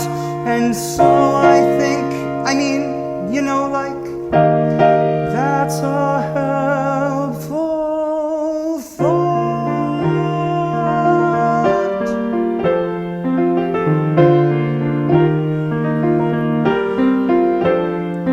The fossils of what's good in you, who you are and what you do, tiny pieces of you that get stuck in the world and matter to someone new. Like, say a bird builds its nest somewhere and uses like some left behind strands of your hair. It's like what we have is what we share, I think. Does that make any sense? Look, I guess so. I'm just not really in the mood to think about all this right now. I just need to... I don't even know. Okay, then we can just keep walking. The fossils of the steps you take as you live and change and learn, those pieces of you that get stuck in the world and come to someone else in turn. And like if the eggs of a frog are laid in the puddle of a footprint that you once made, it's like what we give is what we trade, I think. Do you see what I mean? Is this helpful at all? Maybe. You can keep going. I think about this like all the time, you know, like when I have to watch my baby brother, like all the ways we take care of each other, you know? If the spirit of a fallen whale could see its body on the ocean floor, and the millions of organisms feeding and growing and dancing in its bones, not because of any conscious choice the whale made while alive, but because by nature it nourishes and shelters. That's a comforting thought, I think. The fossils of the things you are will go 100 times as far as you could ever see or know or say.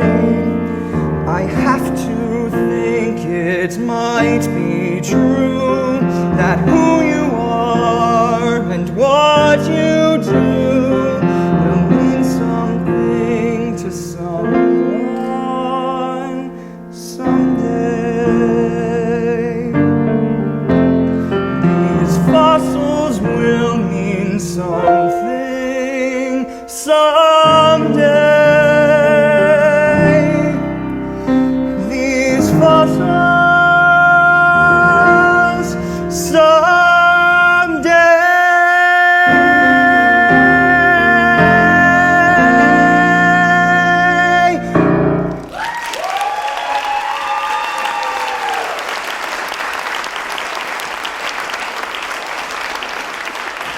As the song ends, Lily, noticing Theo is distracted, takes advantage of the moment and sneaks away.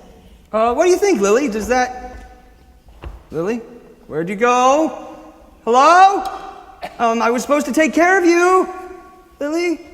Oh God, Lily? Oh God. Theo runs off to look for her.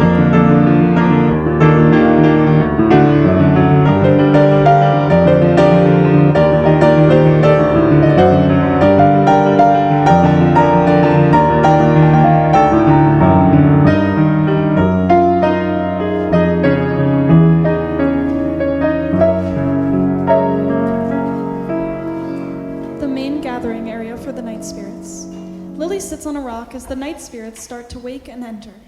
ADEN notices her with surprise. Oh, Lily.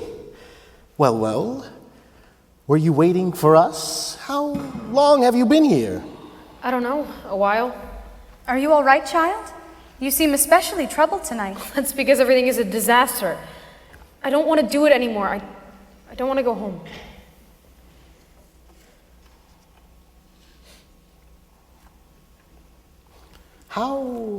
How are you feeling? I don't know. Lost? Weird? Well, you are here now with us. Perhaps we might ease your tumultuous spirit. How can we help? Why me? Why did you choose my wish? Oh, Lily. Because I knew that I could do something. The choice was made not because of you, but because of me. Which is not to say that you are not remarkable or significant or deserving. You are all of that and more, just as are all of the souls out there that cry out for help along their path. The magic lies not with the one who asks, but the one who answers. Can I make you stay? I am sorry, Lily. This OACHEK. is the way it must be. Perhaps a story will help. Yes. I don't know. I don't think hearing a story is gonna do much. Not hearing, telling. Shape what you feel and share the story with us. But how is that gonna help? My sister is right. There is power in a story, greater than any of us can understand. Do you know why we tell stories? Before we go on, lights 19.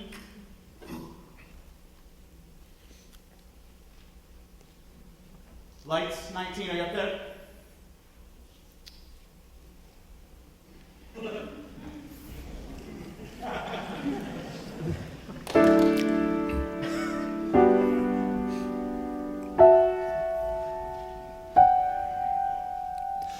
To stir up the soul, to settle the sea, to challenge the forest, to nurture the tree, to help the lost fireflies to find each other in the dark, to gather the kindling, to light the first spark.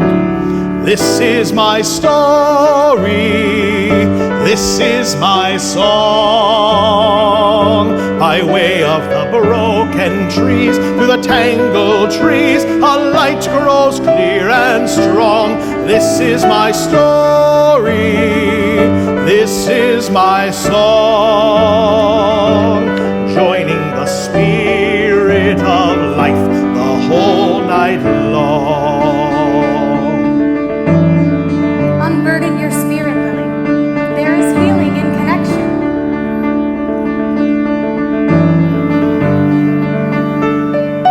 With our stories we summon, we invoke, we shape what is stirred. The word holds a power unseen, far beyond what is heard. We remind the great oak what it once was like to feel small. To the tiniest acorn, the space to feel mighty and tall.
a place. Live and let it grow and tell it all before you go.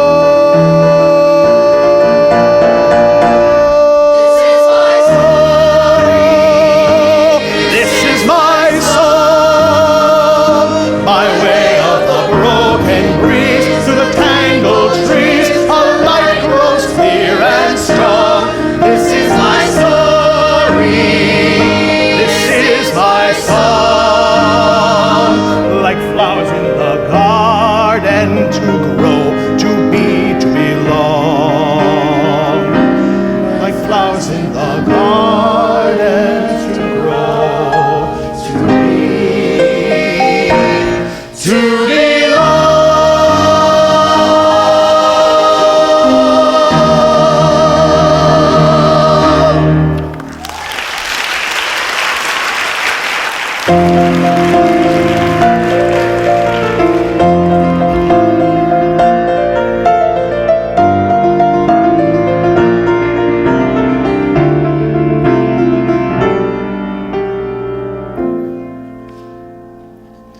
This is your story, this is your song.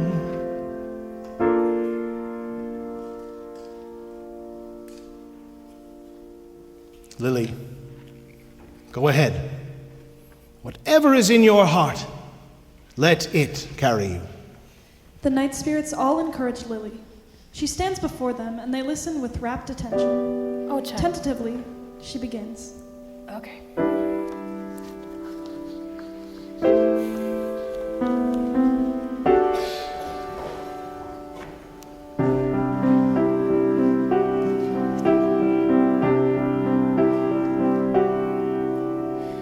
Once there was a songbird who lived in a golden cage in a small white house, and who had the most beautiful voice of all the birds, of all the birds. And once there was a raven, and she loved nothing more than to hear the songbird sing. His song could fill her heart with peace and warmth. Every day she would come to his open window and sit and listen. And each day she came, the raven would bring him a gift, a beautiful flower picked just for him, heather and violet and daisy placed on the sill. And when the songbird would see, he'd sing all the more sweetly, all the more sweetly. And the two shared in the beauty together, a beautiful flower for a beautiful song. And the two delighted in sharing their joy with each other, their joy with each other.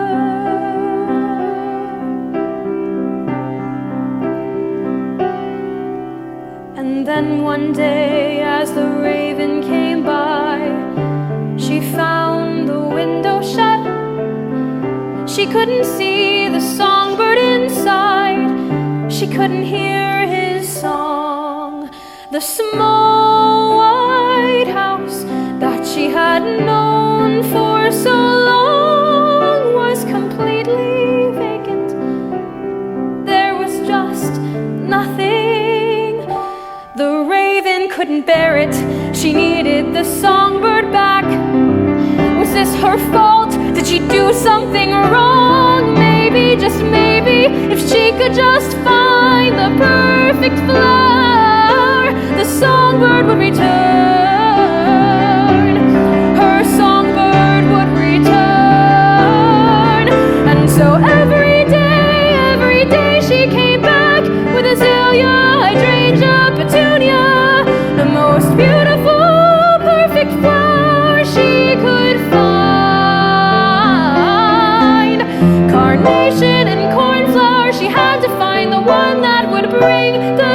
songbird back, wishing so desperately, so desperately.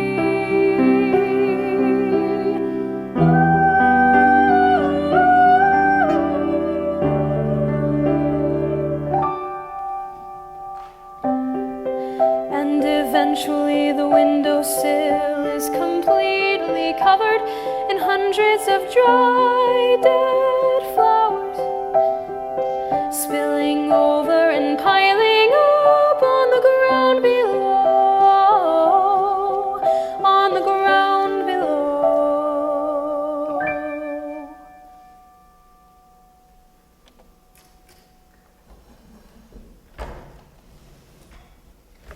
And what happens next? Nothing. The songbird never comes back. The raven just keeps on bringing flowers to an empty window day after day. But why? I don't know. She doesn't know what else to do? I'm not sure I like this ending. NILAH extends a hand to Lily, who takes it. They wander and mingle with a group of night spirits who show off their forms of art: acrobatics, sculpture, dance, and more.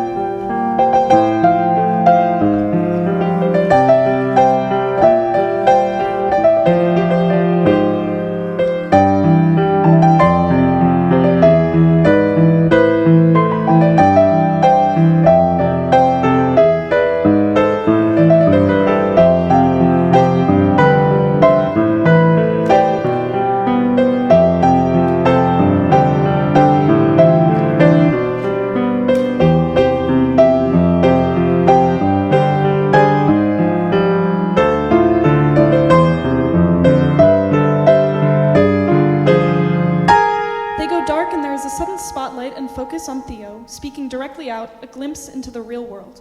Mrs. Rose, I was walking with Lily and I don't know where she went. I just turned around and I didn't see where I tried to look for her. I'm so sorry, Mrs. Rose, I'm so sorry. It was getting dark and I don't know if I should keep looking, but I'm so sorry. Oh God. Light fades on THEO and returns to the scene of the night spirits. Lily mingles with another group who show off their chosen arts.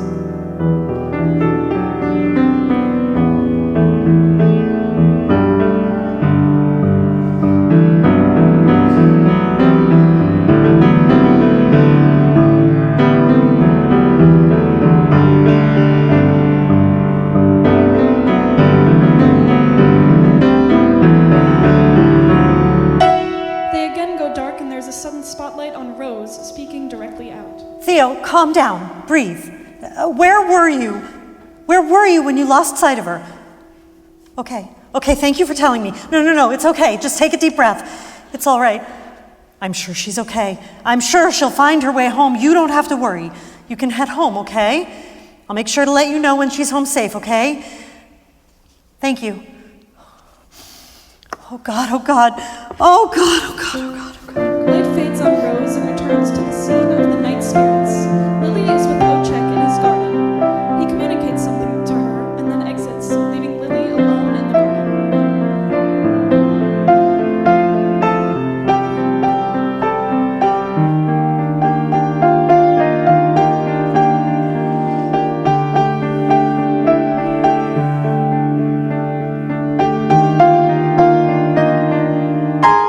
This again goes dark and there is a sudden spotlight on Clark. Rose? What is it? Oh my God, no, I haven't seen her here. I'll look around again, absolutely. I'm sure she's okay. I'm sure she'll come home. The police too, that's a good idea. And listen, Mom's nurse will be here tomorrow, so I can head over there first thing in the morning. You're going to be okay. It's going to be... Keep me updated. Okay, sure, talk to you later. He hangs up.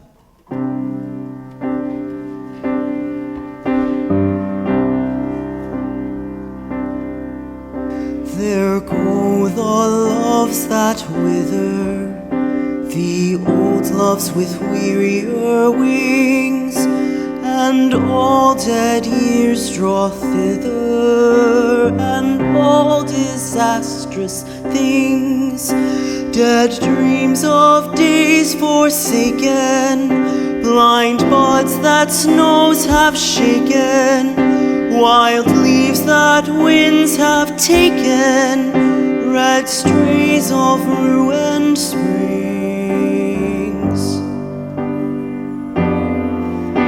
We are not sure of sorrow, and joy was never sure. Today will die tomorrow.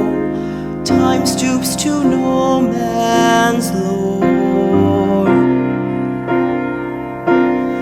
And love grown faint and fretful, with lips but half regretful, sighs and with eyes forgetful, weeps that no loves endure.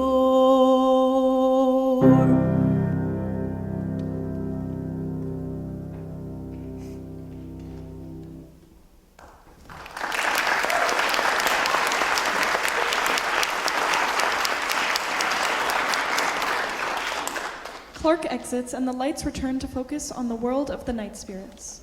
Lily slowly wanders in the garden, deep in thought as she absent-mindedly examines various flowers and plants. Aiden enters. Well, well, I did not know that you would still be here. I was looking for my brother, OACHEK. He's not here right now. He hasn't gone, has he? No. Not yet. He said that he had to go visit the hill where your parents and ancestors. He promised he'd be back. I did not know if I would see him before I left. The next adventure calls, and I'm obliged to embark onward yet again. Is that your purpose? Well, yes, I suppose it is. It's my nature. Nature isn't purpose. What do you mean? Nature is what you have to do, and purpose is why you do it. You seem to have thought about this a great deal. Do you know your purpose then? Where you go? I've decided that I must go and tell the story of our parents. I'll go wherever the journey takes me and share the tale along the way to whoever will listen. Will you tell me the story of your parents? Well, it's a long story, far longer than we have time for here and now. But here's how it begins. Once, not too far from this very garden, on a warm night in the heart of summer, the deep blue light of dusk pooled in a hidden glade which collected it like a basin. A shooting star flew overhead and shed a single spark of its tail, which drifted to the earth like a snowflake and settled in the very center of the pool. And from that spot sprouted a willow tree. For 100 years, the willow tree grew and grew until its branches stretched high into the air and bent low over the ground, reaching far and wide in a tremendous circle. Until one night, a single bolt of lightning hit the mighty willow tree, splitting its trunk precisely down the middle. It fell in two great ponderous halves, one half to the north and the other to the south. And what happens next? For another 100 years, each half of the fallen trunk was slowly reclaimed by the earth, inviting mushroom, vine, and insect to decay it into soil. And then one night, from that soil rose two spirits. My mother to the north and my father to the south. Two halves of the same soul made whole in each other. Is that really true? Well, parts of it are. It's how I would like to remember them, at least. It's beautiful, Aiden. They would have appreciated your telling. NILAH, my sister, I was worried I would miss you as well. I had a feeling I would find you here in the garden. You're leaving again so soon? Well, you know it is my way. Must it be? I know how it pains you that you were not able to say goodbye to our parents during your last journey. Or is it more painful to say goodbye knowing what comes next? To tell the truth, when I came to this garden, I was in some way relieved not to find OACHEK. Oh, Aiden. Am I a coward for leaving? It hurts too much to admit it. I don't know. Will you come back? Well, I always do. Yet the world is different every time, and I mourn the world that was. Things change, things go. It's my nature to journey on, and so I must keep moving forward. What would OACHEK say about you leaving now, before his story is complete? I imagine he would say the same thing I would say to him. The same impossible request. Don't go.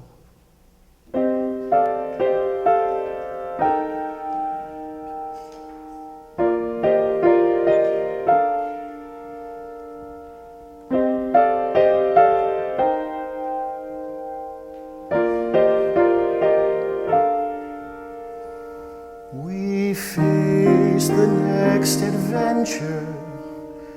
We cherish, then we grieve. The world turns on, the world turns on. We linger,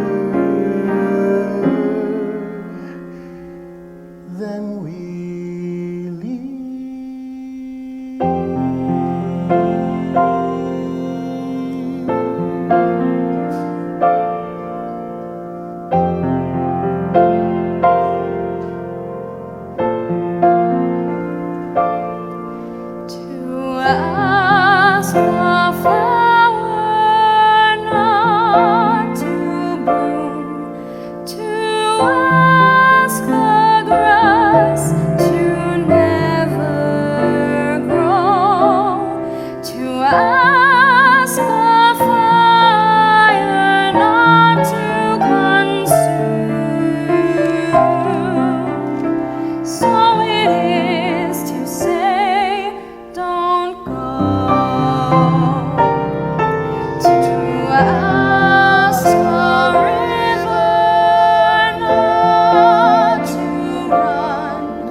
ask the stars to not spark or shine, to pray the moon not dim her glow, to ask the sun to not rise or set. So it is to say, don't go. So it is to say, Lily, if you had the chance to wish someone goodbye, and to know that it would be your last goodbye together, would you do it? Could you bring yourself to do it? I don't know. Nor I. I hope that you and I will meet again someday. Aiden exits as the scene changes and the music concludes.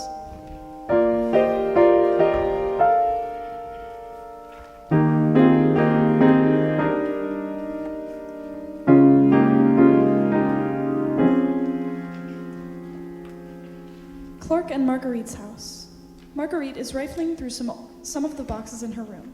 Clark enters. Hey, Mom. Clark, dear, you look like the underside of whatever the cat dragged in. Gee, thanks. I haven't been able to sleep very much. Still no sign of the girl. No, and it's been almost 2 days now. Rose is worried sick. I know she's barely slept at all, too. Well, I'm sure Lily is fine. You know, I ran away from home myself as a girl, several times. Why does that not surprise me? It also might explain why your grandmother, God rest her soul, started going gray so early. I'm glad you're here, by the way. Clark, dear, I have been thinking, and I wanted to say, I'm sorry. For what? For a lot. You give so much for me. I know what a strain that must have put on things between you and Lucas. Mom, it was more than that. It was a long time coming. You know I love you, and I love being here to take care of you.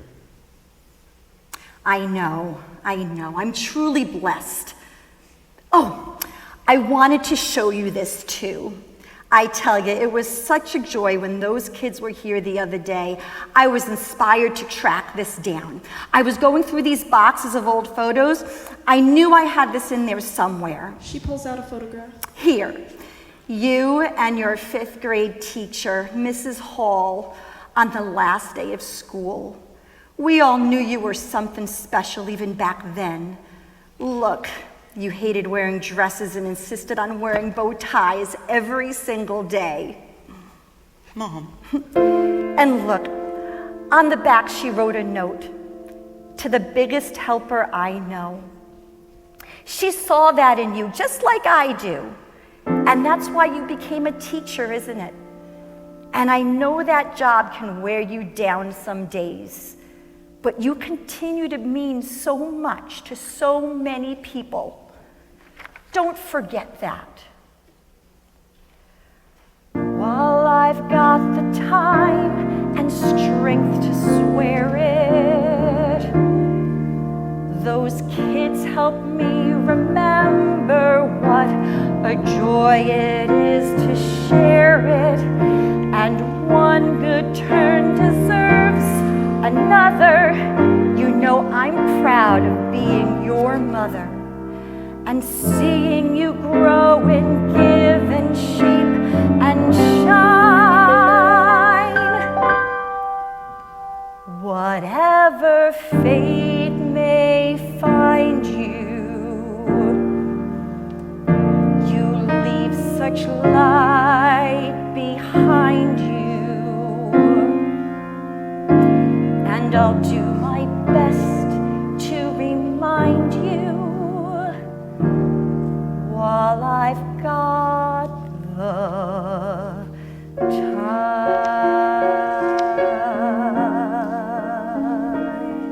As the music continues, Marguerite exits. Clark notices the torn book, A Place to Grow, discarded on the floor. He picks it up and regards it thoughtfully. The scene transitions.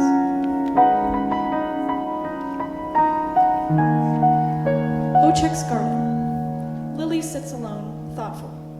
OACHEK enters, carrying a lambent aster. OACHEK, you're back. Yes, Lily. I took the occasion to plant a few more of the lambent asters as well. I can only hope that I have done enough. I've been waiting here, waiting for you. Lily, oh, Lily. You have been here so long. I don't want to leave. I know. You are free to stay here as long as you wish. Does it ever get easier? Any of this? It does. Whether you want it to or not, and each day is different. That is how we grow. A fitting thing to say in a garden, is it not? I have found this to be a good place for growing many things, seen and unseen. I hope it has been as useful for you as it has been for me. He presents her with the lambent aster. Lily, I would like you to have this. What do I do with it?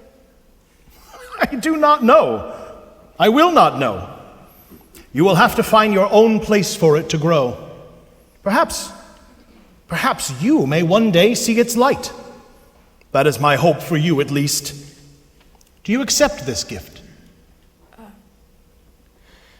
Yes. I have one last story for you.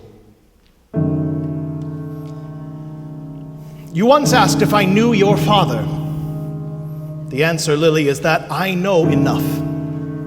I know what he meant to you. I know he had a way of seeing the world with wonder and beauty. I know he had a way of making the unremarkable unforgettable. And I know this story, your story, a story about a father sitting with his daughter, one of their final days together. And he said to her, "You see this stretch of sidewalk, hard as rock and dry as bone. You'd think no life could grow on such unforgiving stone. Trod by countless souls, drowned in rain and baked in sun. And yet, despite all odds, here in this crack, a new life has begun. A dandelion small and sure, determined to take its root. One stubborn ray of light, a dandelion, bright and brave. When everything's hard and gray, it still finds a way. It's like that with kindness too, you know. There are some times and some places that are so cold and so hard, you would think it doesn't have a chance. But kindness finds a way in, and it always breaks through, if the seed is planted. And when one blossom goes to seed, 100 fill the air, carried on a gust of wind and scattered everywhere. From a single flower grows many, and then many, many more. And so it goes, and so it isn't long at all before there are dandelions far and wide, fields of yellow stars, blankets of radiant light. Dandelions grow and bloom, filling every space till there's no more room. Show one person even a single act of kindness, and the payback is infinite. Everyone you ever see, all of us, we are a little like this pavement, hardened and broken in our own way. And that's how the light can get in. With every glimpse of love and life we show, we sow something beautiful, something that will grow. And do you know why? Because you and I are dandelions, fierce and frail, growing with heart and hope, exploding with radiant light, just dandelions, you and me, what we've always been, what will always be. So go and send those seeds out into the world, seeds of kindness, of understanding, of tenderness. And if all you ever do is plant another one or two, well, that's the most important thing, the only thing. As we strut and fret this hour, that it's our purpose that we do, signifying everything. And when you and I are gone, on. The good we do lives on. The winds will bear it everywhere. It wins and wills to be. Two corners of the world we'll never see. But love still grows there thanks to you and me.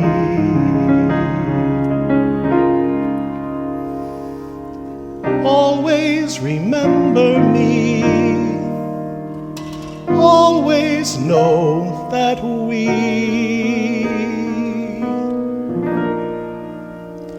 are dandelions.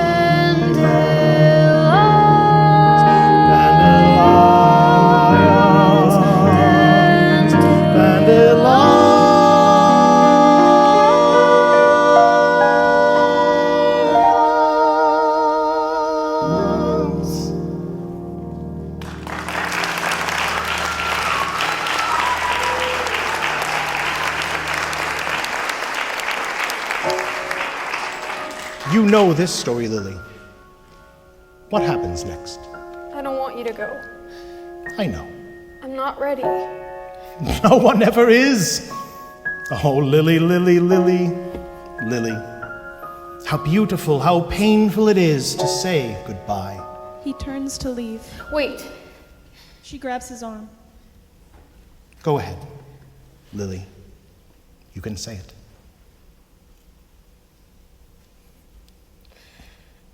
Goodbye.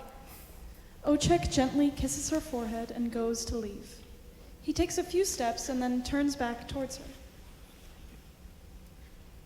He was here and then he wasn't. He was here and then he wasn't. And with every step he changed the world, for better or for worse, only a little and only every time. May the road be that much gentler for those who pass through next. OACHEK exits and is gone. Lily sits, clutching the lambent aster, bearing the full weight of depression. As she sits in stillness, the scene changes around her. OACHEK's garden fades and the real world takes its place. Lily is seated in front of her house, still holding lambent aster. THEO enters hurriedly and noticing her, just like the beginning. Lily, you're home! Are you okay? Mrs. Rose, Lily's back! What? Oh my God, Lily, thank God. She runs to her. Lily continues to not react. Is she okay, Miss Rose? I think so. Where were you? I was so worried. I haven't slept in... Oh, Lily. Do you want THEO to stay here? THEO, why don't you head back over home and maybe later when she's feeling better, you can come and visit. Okay, I can do that. Bye, Mrs. Rose. Bye, Lily. I'm glad you're home. Lily, what happened? Where did you go? I'm sorry. I'm just relieved you're home. You're safe and sound. Can I get you anything? Give me something, Lily. Anything. Would it help? Would it help to talk to Dr. Julie? I can call the office and get an early appointment for you if you like. Do you think that would help? Okay. Okay, that's good. And how about I make us some breakfast? Some blueberry pancakes, your favorite. Wonderful, okay. You can sit here if you like, or come inside whenever you're ready. Okay? Lily continues to sit still. Rose goes back into the house. After a moment, Clark enters, holding a place to grow, back in one piece. Oh, Lily, you're home. I'm so glad to see you. I was just coming in to check with Rose. And look, I found this book in my mom's room, and I realized it must be yours. It seemed a shame for it to be broken like that.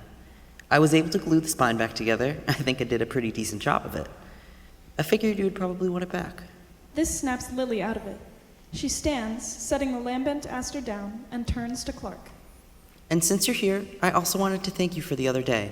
My mom really loved having you all visit, especially you kids. It really brought an energy back to her that I haven't seen in a long while. And Rose, your mom, She knows how much it means for me to stay there while I had to be away.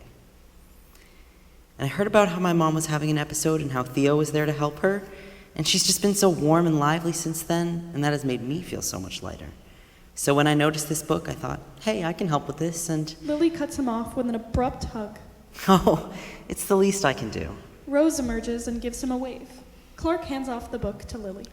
Listen, I smell something delicious cooking. I don't want to keep you. Oh, the stove is off, don't worry. I'll let you get settled back in. I'm glad you're all right, Lily. Rose, I'll talk to you later. Let me know if you two need anything. He exits. Rose comes over to Lily and places a hand on her shoulder, noticing the book. A place to grow.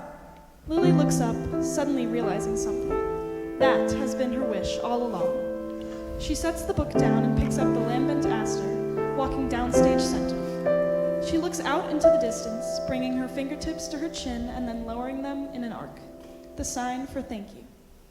She goes to the garden plot and waves for Rose to join her. Lily, are you sure? Lily nods.